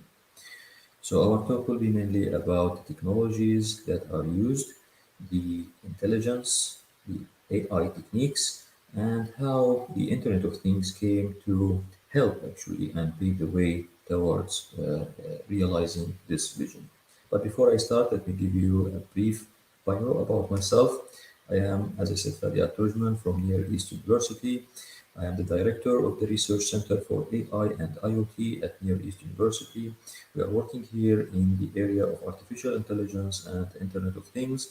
We are very interested in realizing smart spaces, smart environments, smart applications in practice, and we look forward for collaboration, international collaborations as well. So if you are interested, please feel free to drop me an email at fadi.alturjman@neo.edu.tr. This is my email. I will be happy, of course, to be in touch with you. So let's start our talk for today. Today's talk will be, as I said, about the artificial intelligence in the Internet of Things or Internet of Everything. Simply because the AI start to be around us in everywhere and in everything. We start to experience smart cars, smart phones, smart watches, smart bicycles even. So everything around us start to be smart and intelligent simply because of the usage of the AI or artificial intelligence in these applications. So we will see several applications actually, and we will see the main motivations behind using the AI in all of them. And I will try to navigate through some practical projects that I have been personally involved in the past few years, including the emotions and feelings mode applications, the telecommunications application, the games, the law and justice applications, and in general, everything relevant to information processing. So before we start, we want to ask ourselves, are we really using the AI or the intelligence in all these applications? This is what we will try to answer in this talk, and I wish you enjoy it while we are progressing. So our outline for today will be as follows. We will start with a brief definition for the AI techniques, what we mean by artificial intelligence. Then we will give you a few hints and tricks about the applicability of AI techniques, and in some selected, of course, areas that, as I mentioned, will have some practical projects that I have been involved in recently in the past few years. And finally, we will have our concluding remarks. So what is artificial intelligence, or what is AI? AI has different definitions in the literature. You can find, for example, some articles defining or some sources defining AI as pretending a human interaction. Others, they are defining AI as the product of information processing, others identifying or determining the AI to be as the learning and reasoning by machines without the intervention of humans. All of these are correct definitions and valid ones. However, if you ask me personally, I would prefer the second one, which is saying AI is simply a product of information processing, simply because it is taking the raw data and generating useful information for us to be used in making a smart decision in critical situations sometimes. So, the best definition that in my opinion, is applicable nowadays in this age is the product of information processing. That's simply what AI is. And we will see how this starts to be a trend actually in everything, almost everything around us. But before we go deeper into these applications, I would like to give you more details about the AI techniques, their classification, and how they work. Usually, the AI technique consists of a number of layers, we call it. The input layer, which is the interface for that technique or method with the user or with the environment or with the source of the data that is feeding the system. So that input layer usually consists of handheld devices, edge devices such as smartphones, sensors, and they are collecting the data to be fed into the system to the next level or to the next layer, which we call it the hidden layer. In the hidden layer, we can have or we can experience multiple layers inside. All these layers, they are collaborating in identifying the common features between the coming data as an input and then classifying them maybe or providing kind of a trend between all of them and then feed the output layer with the final answer or with the result or with the output that we call it, that the end user is interested in seeing it, which can be in a form of a classification, for example, to categorize A and B groups, for example, or it could be in providing a smart decision or in providing an alarm maybe and so on. So the idea is very simple in AI techniques. It is simply processing the information, the raw data that is given or fed to the system through the input layer and through the hidden layers where some functions actually are running in the backseat to identify some common features and provided the higher or the highest weights in comparison to other features that are not common, and then grouping or classifying or providing a specific type of output that the user is interested in to see at the output layer. So, in general, all the AI techniques that exist so far, they are consisting of this architecture: input layers, which is the input level, the model, which is supposed to be the function that is used to identify the trends between these incoming data inputs, and then the output, which will give you the final answer or the result that the AI technique is supposed to find or give. There are different types, of course, of AI techniques. Not all of them are the same. Not all of them are experiencing the same complexity or the same accuracy in providing the answers. Some of these techniques we call it weak AI techniques, and others are called strong AI techniques. So, what are the weak AI techniques? Weak AI techniques, or shallow AI, sometimes we call it, refers usually to the attempts to mimic human intelligence in outcomes, but not in its underlying processes. It is intelligent, but it has defined some functions that can work in a straightforward way to identify the output. However, it might not be 100% accurate, and accordingly, the result might not be that much accurate. On the other side, there is what we call the strong AI or the deep AI techniques, which we recently known as the deep learning, for example, techniques. And simply in these techniques, they are able to reason, represent the knowledge, plan, learn, communicate in neural or natural language, and integrate all these skills towards a common goal that the user is looking for. So as you can see, it is doing much more than the shallow one. It is not simple function. It is kind of an integrated system that try to find the reasons behind the input data, represented in a specific way, and plan it, learn from it, communicate it using natural language, sometimes with the human beings, and integrate it all together to provide or satisfy the common goal that has been designed for.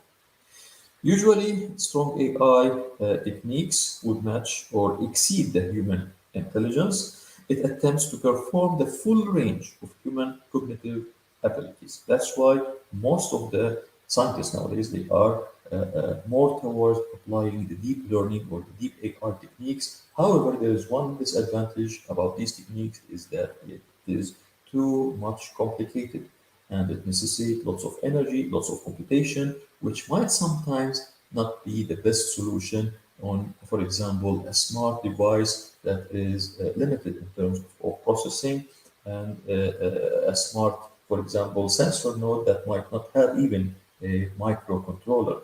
So in this case, the delegation or delegating this kind of deep learning or deep intelligence to the cloud would be the solution. We will see all scenarios, such scenarios actually in the coming few slides. But before we go through, let me conclude talking about the AI types by the classification that exists so far in the literature, and you can find it in several survey articles or books which are talking about the artificial intelligence in general. And you will see that these techniques are mainly classified into machine learning techniques, where we have the deep learning, the unsupervised, the supervised learning that we have talking about, the natural language processing, the expert systems, the speech, the vision, planning, and finally the robotics techniques. All these are classifications under the general umbrella, which we call it artificial intelligence, and it is used in different ways, in under different scenarios to provide you the best fit or the customized actually solution for your smart application. In all of them, we are following the same steps. We are first getting the data, trying to collect some data from the surrounding environment or from the given inputs, documentary, for example, or images or records of log of data, and then we try to clean this data, prepare and manipulate the data to be fed into the model. You remember the model, the one at the hidden layer? That model will be fed with this incoming data to be trained so that we give the correct weights for the function parameters that at the end will lead us to the function that best categorize or best classify the incoming data into several groups and identify and determine intelligently the output. After training the model, of course, you start testing the model again by some test data that hasn't been used in the training process, and then you implement the AR technique in practice. You start using it, and during that time, of course, there is what we call the improvement or the maintenance, lifetime maintenance process, where we start to collect some bugs maybe or undesired operations and outcomes that hasn't been supposed to be done actually or appear, and you try to improve your system or your model again and again until you reach the best accuracy actually that you are looking for. So that was simply what we mean by the AI techniques, artificial intelligence. Now let's ask ourselves where it is applicable. Where these techniques are applicable, what are the categorization of the applications that we are integrating AI with? Usually, if you check the literature or the market so far, you will find that AI can be applied in three main segments. Segment number one is the place or the area or the region where we have applications that we don't know or we know completely everything actually about it. Sorry. We know everything about it, we have the full knowledge about it, and that's segment one. Example for segment one is, for example, a square root function. You know the input, based on that square root function, you can determine exactly what will be the output. So it's straightforward because you know the function, you know exactly the problem, you know everything about it. If I give you a number and I want the square root of that number, easily you can tell me that number directly using the square root function. So that is segment one, which usually is straightforward and just an implementation for a function where a shallow AI can be actually used. The other segment, which is the extremely opposite of it, is segment number two, where we don't know anything about the problem that we need to find an intelligent solution for it. Example for that problem could be, for example, life that we never experienced on a planet that is other than the Earth, for example. So we don't know how is the life on the moon, for example. We don't know what are the conditions there, how can be the reaction of any action over there. So in this case, I don't know anything, and I want to apply intelligence in that area, which will be very difficult and very risky, because we don't know anything about it, and accordingly we cannot predict what should be the correct answer, what should be the correct output of any kind of inputs. The third segment is, of course, something in between segment 1 and segment 3. It is something that we call half-knowledge segment, where we know partial information about the problem that we are targeting. Such as, for example, diagnosing the diseases in the health sector.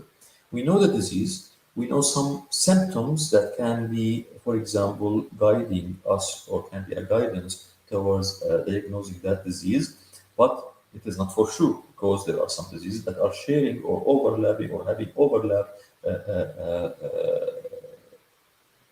symptoms. So in this case, the diagnosing of a disease can be considered in this segment number 2, the segment that we have partially knowledge or known information about it. And it is quite a lot that we have used AI in this area so far, and this is the main area, let me say, that AI has been effective so far, simply because we know some patterns, we know some kind of information about that problem or that region or segment of problems that might use the AI techniques in providing a kind of intelligence and output from an input that they can even in reality predict.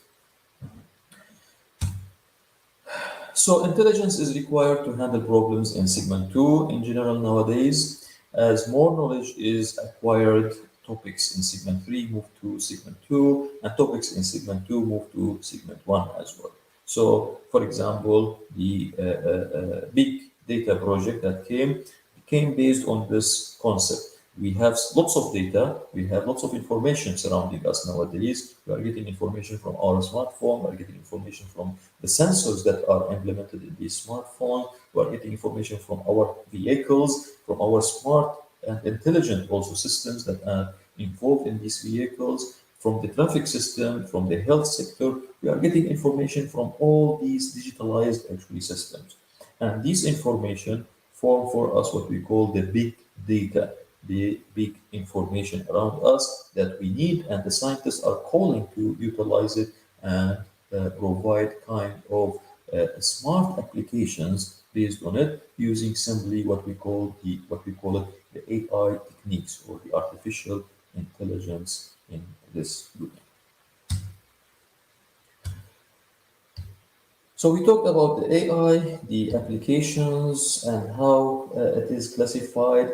Now let me give you a few examples about some of these projects that are ongoing in different domains, including the health sector.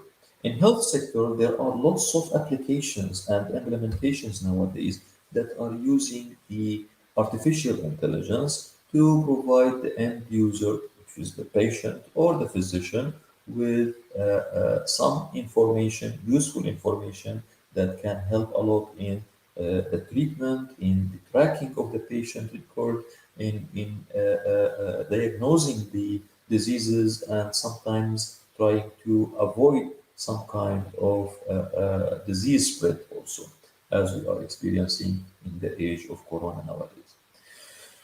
So if you check the literature, you will find that there are lots of applications, lots of articles, scientific articles talk about such a thing.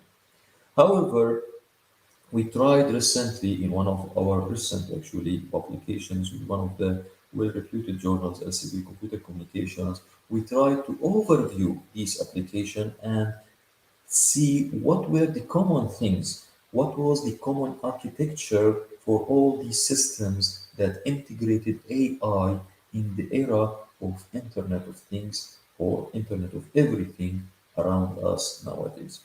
And we found the following.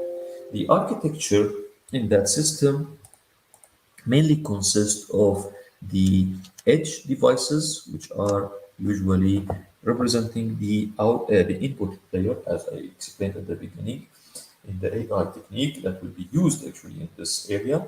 And then we have a gateway, a simple IoT gateway, we call it, or Internet of Things gateway, that can be a Wi-Fi access point, that can be a sync node in a wireless sensor network used there, or it can be an RFID reader. Any of these can be considered as a gateway towards the internet, towards the cloud that has all the resources, the rich resources in terms of energy, in terms of memory that can process and provide the end user with the decision or the useful information that he is looking for in his system. After processing the data, of course, there is the output layer, which usually try to display what the output or what was the result of that processing to the end user, either a physician, medical expert, for example, or a patient if he is following his own record. And these are also kind of smart devices such as our smartphones, smartwatches, anything that the user can use as an enabling technology to display such kind of output. So AI in medical things is following this kind of architecture, and they are all have the common architecture that we have summarized in this slide. Now, what are the common AI techniques that has been used in medical things? Again, we, after performing that extensive survey, we found that there are some common techniques that are mainly applied in the medical area or in the medical sector, such as, for example, the swarm intelligence, SI, the LDA, the linear discriminant analysis, the k-means clustering, the decision tree, the naive Bayes, the vector quantization, the artificial neural networks, which has been used heavily in this area. You will find trillions of the articles that are nowadays talking about using ANN and NNN in general, and deep learning also techniques in identifying, diagnosing diseases such as the corona and any other kind of famous disease as well. And finally, the fuzzy logic also was commonly used in this area, and we find lots of advantages for using these specific actually techniques in the medical sector, simply because it can provide kind of high accuracy in identifying and classifying the groups that, for example, of data that we will be expecting out of that AI technique. So all these techniques were mainly used in monitoring patient, diagnosing diseases, tracking the patient and his record, and also in the prediction of this disease even in the near future or after some time from some kind of common symptoms, as I said at the beginning, that the system can learn it and can expect or predict for other people what will happen for them in the future. Classifying the AI in Internet of Medical Things or Internet of Things also have led us to two common or two big actually groups of applications. One group is saying that the applications in this group will be targeting the body of the patient, so we call it body-centric application. And the other group have been considered or have been mainly designed or used for the tracking of the records of the patient, the symptoms of the disease, and we can call it accordingly the object-centric application. So it is targeting the objects or the things in the medical sector rather than the patient himself. These things could be, of course, equipments, could be records, could be anything relevant to the medical sector other than the the patient body itself. And in both of them, you will find that these applications can be indoor or outdoor. Some of them, for example, they can be indoor, such as the sleep monitoring, the heart rate monitoring, the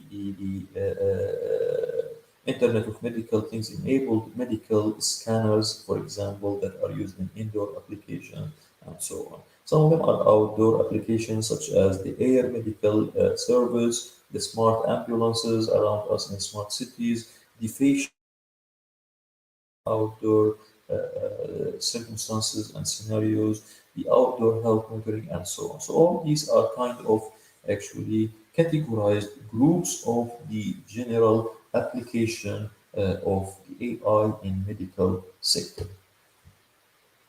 I will give you a few examples, as I said, some real projects that has been going on as a sample for each of these actually sectors where AI has been effective. One of them, as I said, is the sleep disorders or the sleep problems that happen to people while they are not able to sleep.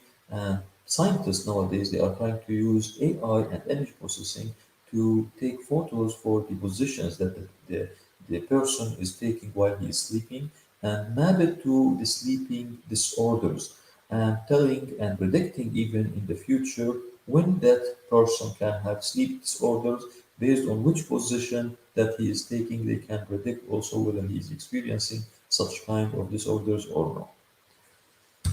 Another application is, of course, the Parkinson's disease. Nowadays, AI techniques are able to identify just from the walking style of the person if that person is prone to get Parkinson's disease in the future when he's older or not, simply by recording his steps while he is moving and the movement of the body up and down and mapping this movement into a sinusoid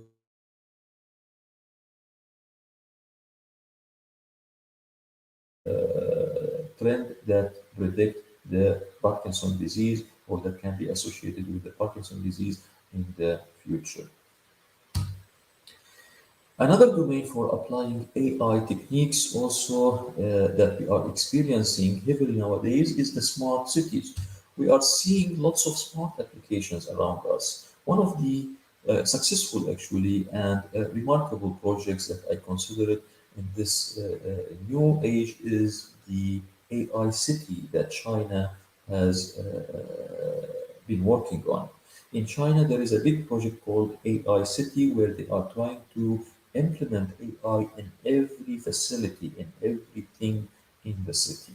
So they are watching, for example, using public cameras, people, they are identifying them, they are tracking criminals sometimes, they are identifying their locations, they are identifying their interests and accordingly playing some background music or identifying some interest in some advertisement and announcing it. So they are trying to use the AI in every possible way to provide smarter and safer city for the population in that city. Simply, they are trying to target the 1 billion cameras that exist in the city, and they are trying to find lost people using this kind of paradigm and improve the traffic system, enhance the law enforcement, and so on. So it was a very successful project that I wanted to share with you. Another successful also smart city project was the AI restaurant in China as well. There was a restaurant there that fully automated everything, literally everything in that restaurant, from cooking the food till serving it to the customer and taking the orders and giving the bill at the end. So the robotic arms are used in cooking and preparing, for example, the meals. The mobile robot is taking or carrying these meals to the tables or the customers, they are eating, finishing, and then also a receipt is provided to them simply by AI techniques, artificial intelligence only. Another interesting also project in smart cities is the smart home and smart buildings that we are experiencing nowadays. We started to see new homes or new buildings that we call smart homes, where all your facilities at the home is integrated together using a single device. That device could be such as, for example, OK Google device or any other similar device that interconnect all these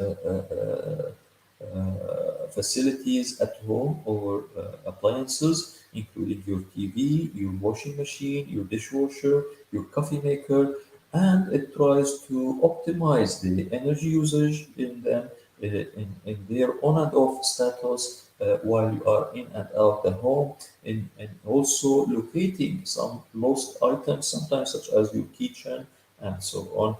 All these have been actually implemented using OK Google, for example, as ongoing project in this area. Another interesting project that I have been personally working on and involved in was the AI in transportation system. Nowadays, cars are talking to each other. We wanted to optimize and make these kind of communications and exchange information going much easier and smoother between the vehicles to identify congestion, for example, to identify rush hours, to avoid these congested roads and maybe roads that are under construction, and provide some emergency care sometimes if an accident happens. To give you an example, one of these topics that we covered in that project was identifying or recruiting the best fit vehicle for an accident. So while an accident, for example, can happen on the highway, we want to identify in a given specific safety segment or region around this car which vehicles can be a good candidate to deliver this information, to tell the authority in traffic system, for example, that there is an emergency accident or emergency situation that needs attention. So we identified these vehicles using AI and we filtered them to provide the best quality of service and quality of information out of the available vehicles. And then we fully covered this segment of interest around the car with these good candidates or good vehicles to be recruited based, of course, on their technologies that are involved in their cars, based on the driver history, based on the communication style between the cars and the internet, and other factors that can affect seriously the quality of information because such scenarios are very critical and sometimes need emergency and need immediate attention.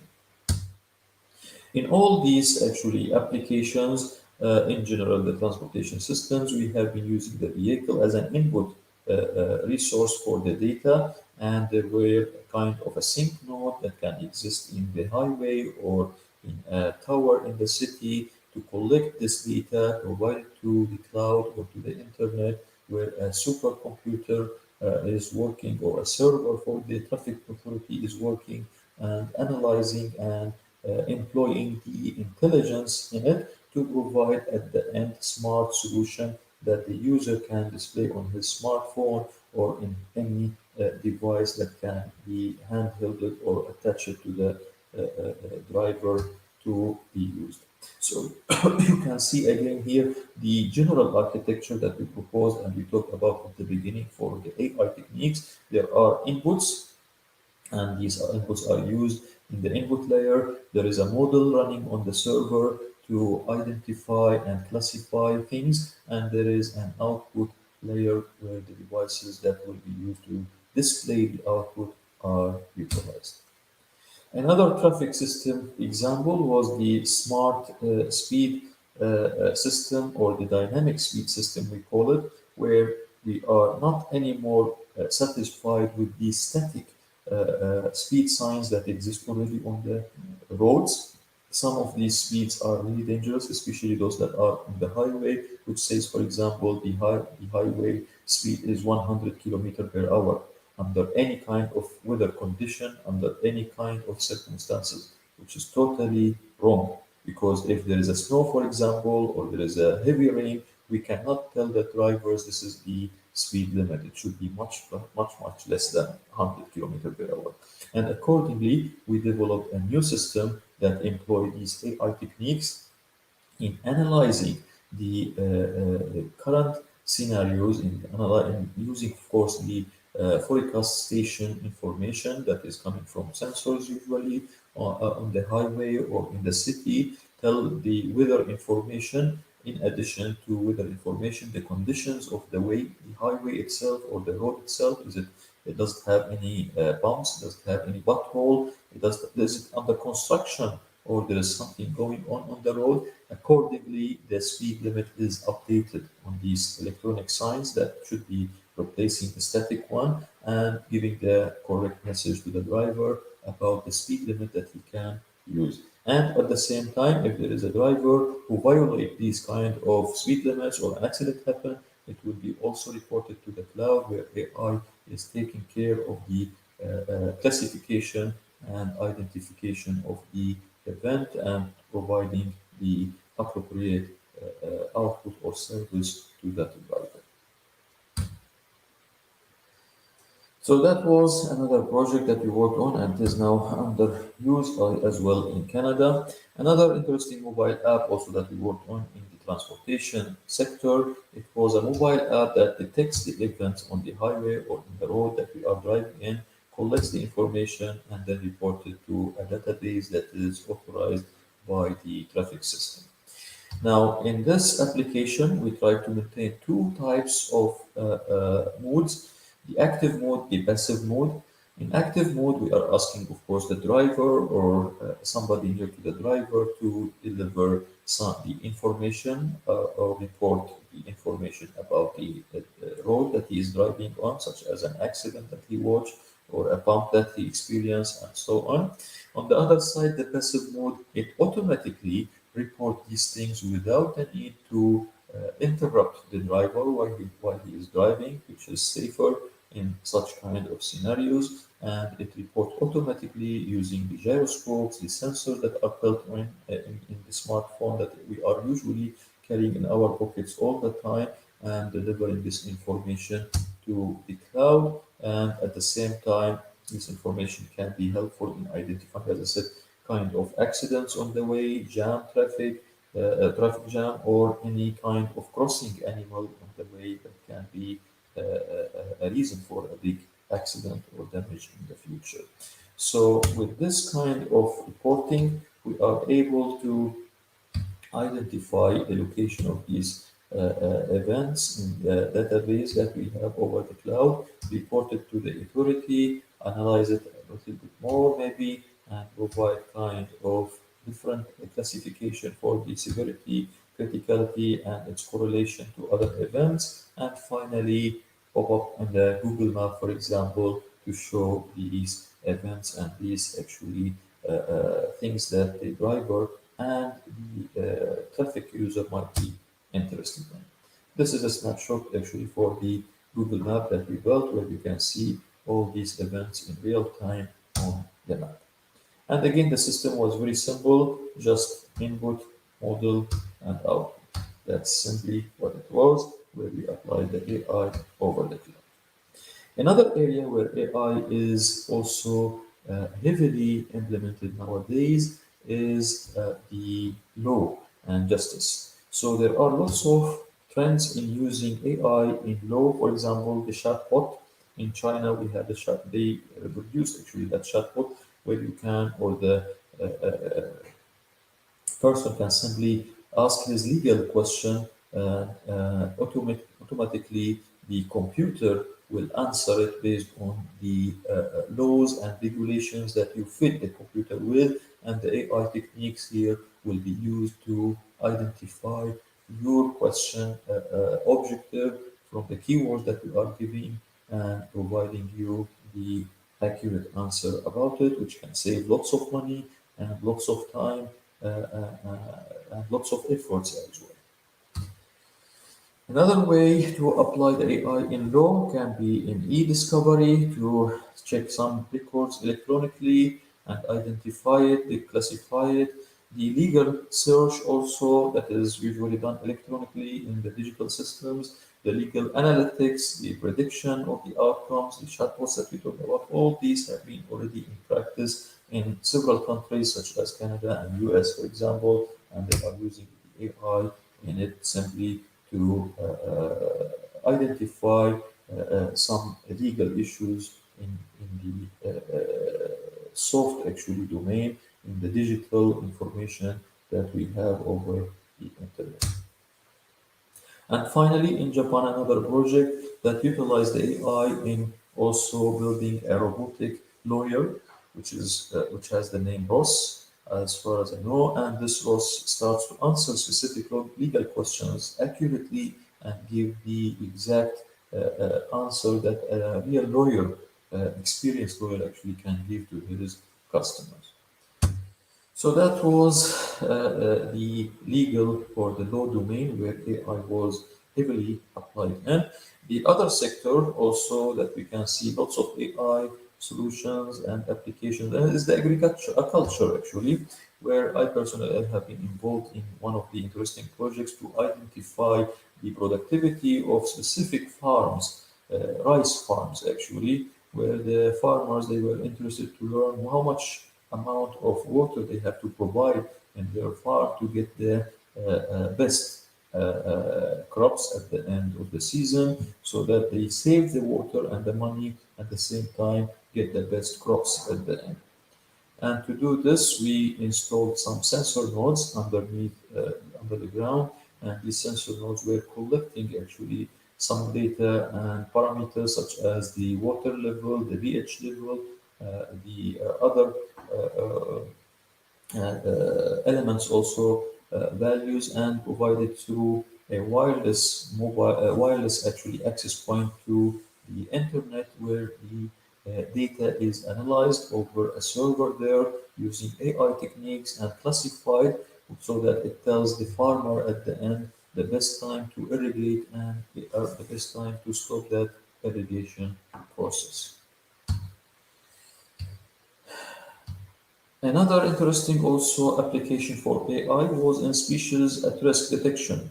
There were specific types of turtles in Canada, for example, that have been experiencing disappearance after some time, and the scientists were worried about it. That's why they wanted to understand the reason behind this, and accordingly, we tried to install some of these sensors that can be used as an input, actually, resources for the data, where we collect temperature surrounding the turtle, we collect their positions, their geolocation position information, and other kind of information that can tell us exactly the atmosphere around the turtle and what can be the reason for its disappearance and deaths. And really, we discovered that there were a spot in the river that they are moving in every season, and that spot was very deep under the water, and it was very cold. Whenever the turtle is falling there, it is dying. So most of these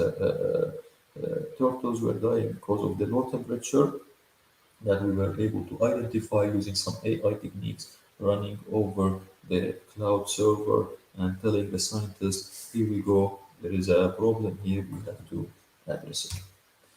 So that was another example from the agriculture actually domain.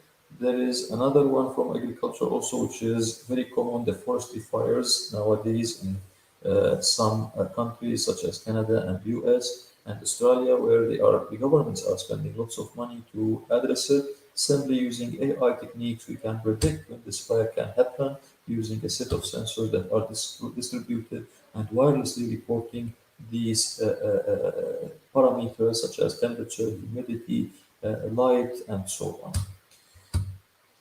Another important also project in this domain was the smart oceanic studies, where we tried to make a kind of nervous system for the ocean. These sensors were deployed in the ocean using pistons that can carry them up and down with different depths levels and collect some information such as the speed of the water, the temperature of the water at different levels, the level of pollution at some regions, and reported wirelessly to a base station that is located in the laboratory, for example, with AI techniques on high performance computing machine to analyze and predict what will be next.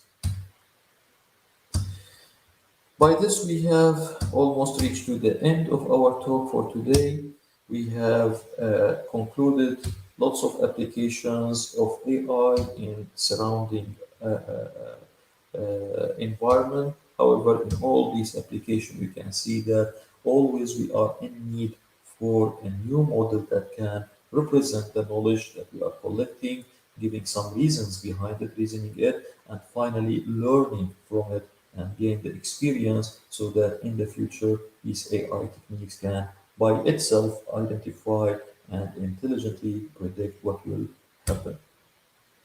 And in all of these applications that we have covered, we can see that the AI has been involved in one of two actually systems, mainly either data-oriented system where the edge devices at the input layer are collecting the data, providing it to the internet where a storage can store the data, then process it over a high-performance computing machine or a server, and then providing some information, useful information to the end user.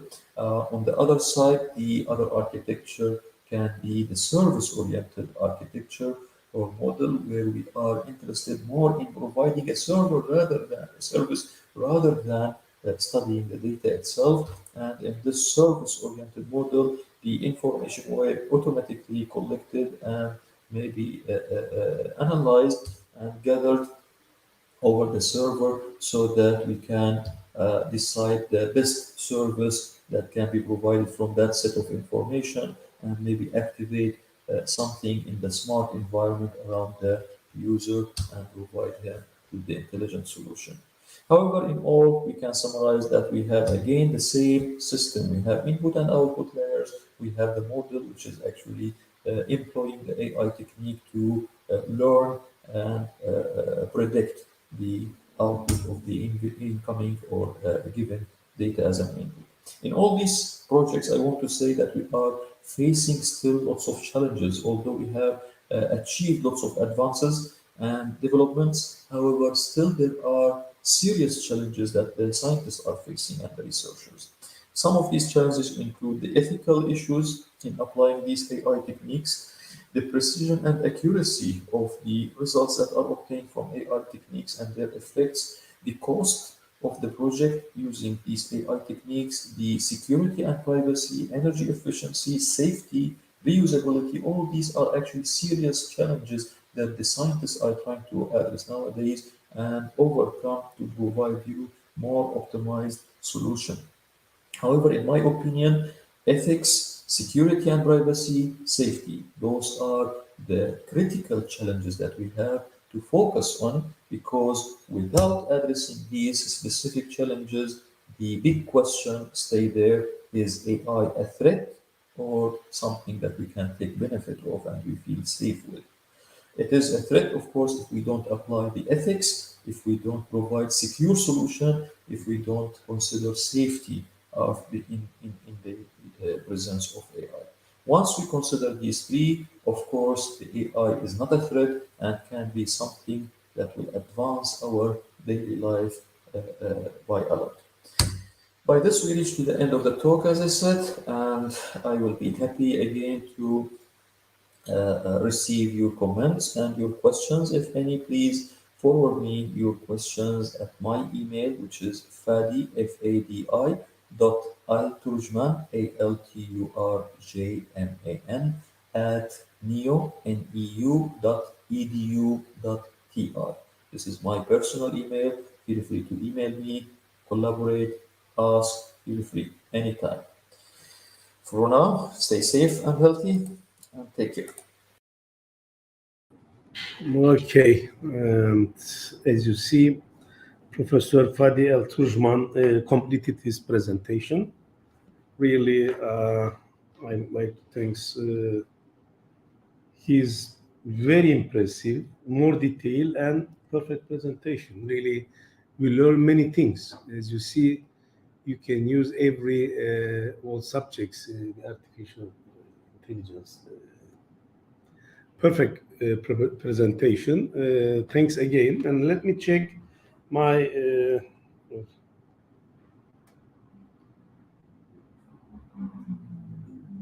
okay. And let me call Saleh if he can present his paper or not. Let's check it. He's ready or not? He's not coming yet to the system. Okay, let's invite him last minute if he can attend.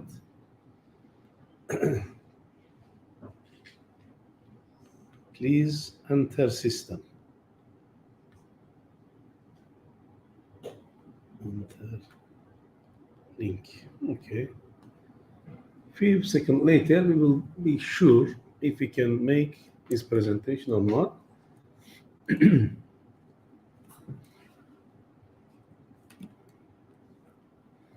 Because he has a meeting with a minister in Libya.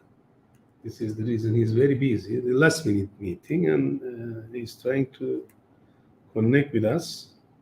Professor, sorry, I will start my presentation here now. Delay in our program due to long minister talk. Sorry. This is his answer. Let's see if he can come or not. Let me ask. Who's getting there?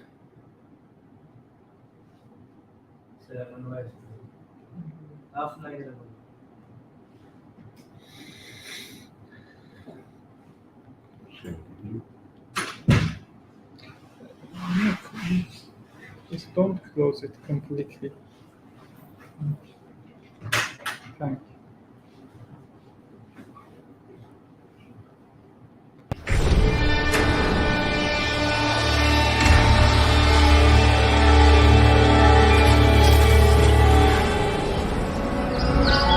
Hayalperestlerin, risk alanların, denemekten korkmayanların cesaretinden doğduk.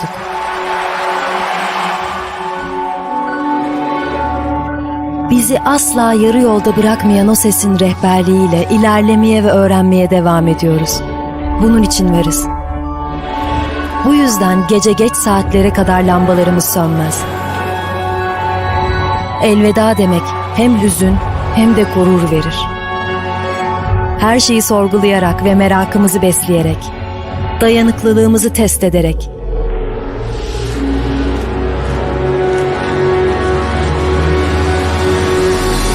sınırlarımızı aşarak, ilerleyerek ve yeni ufuklar açarak yeni bir yol buluruz. Yeni icatlar çıkararak, kendi yolumuzu çizerek. Burası fikirlerin doğduğu ve yeni fikirleri doğurduğu, bizim de doğduğumuz, birlikte büyüdüğümüz ve yükseldiğimiz yer. Burası Yakın Doğu Üniversitesi.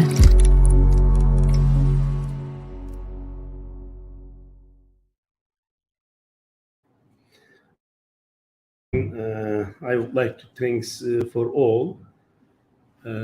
Thanks to you as participant and all other contributors, speakers. First of all, from Paris, Hani Hamdan, Professor Dr. Hani Hamdan, and Professor Dr. Wahid Nourani. He attended from China, and Professor Dr. Güzen Elkran, Professor Dr. Fadi El Turujman, and Associate Prof. Dr. Yusuf Kasım. Now let's close our seminar session for today, and I wish we will meet again very soon, another academic occasion. Thank you so much. See you soon. Bye-bye.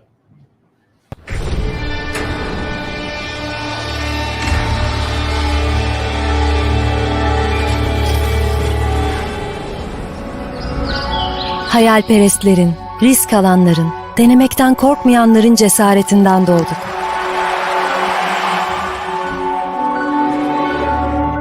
Bizi asla yarı yolda bırakmayan o sesin rehberliğiyle ilerlemeye ve öğrenmeye devam ediyoruz.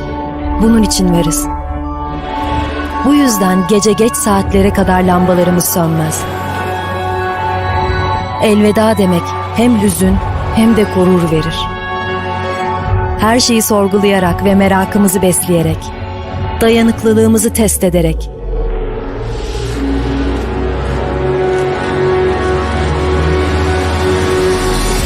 sınırlarımızı aşarak, ilerleyerek ve yeni ufuklar açarak yeni bir yol buluruz. Yeni icatlar çıkararak, kendi yolumuzu çizerek. Burası fikirlerin doğduğu ve yeni fikirleri doğurduğu, bizim de doğduğumuz, birlikte büyüdüğümüz ve yükseldiğimiz yer. Burası Yakın Doğu Üniversitesi.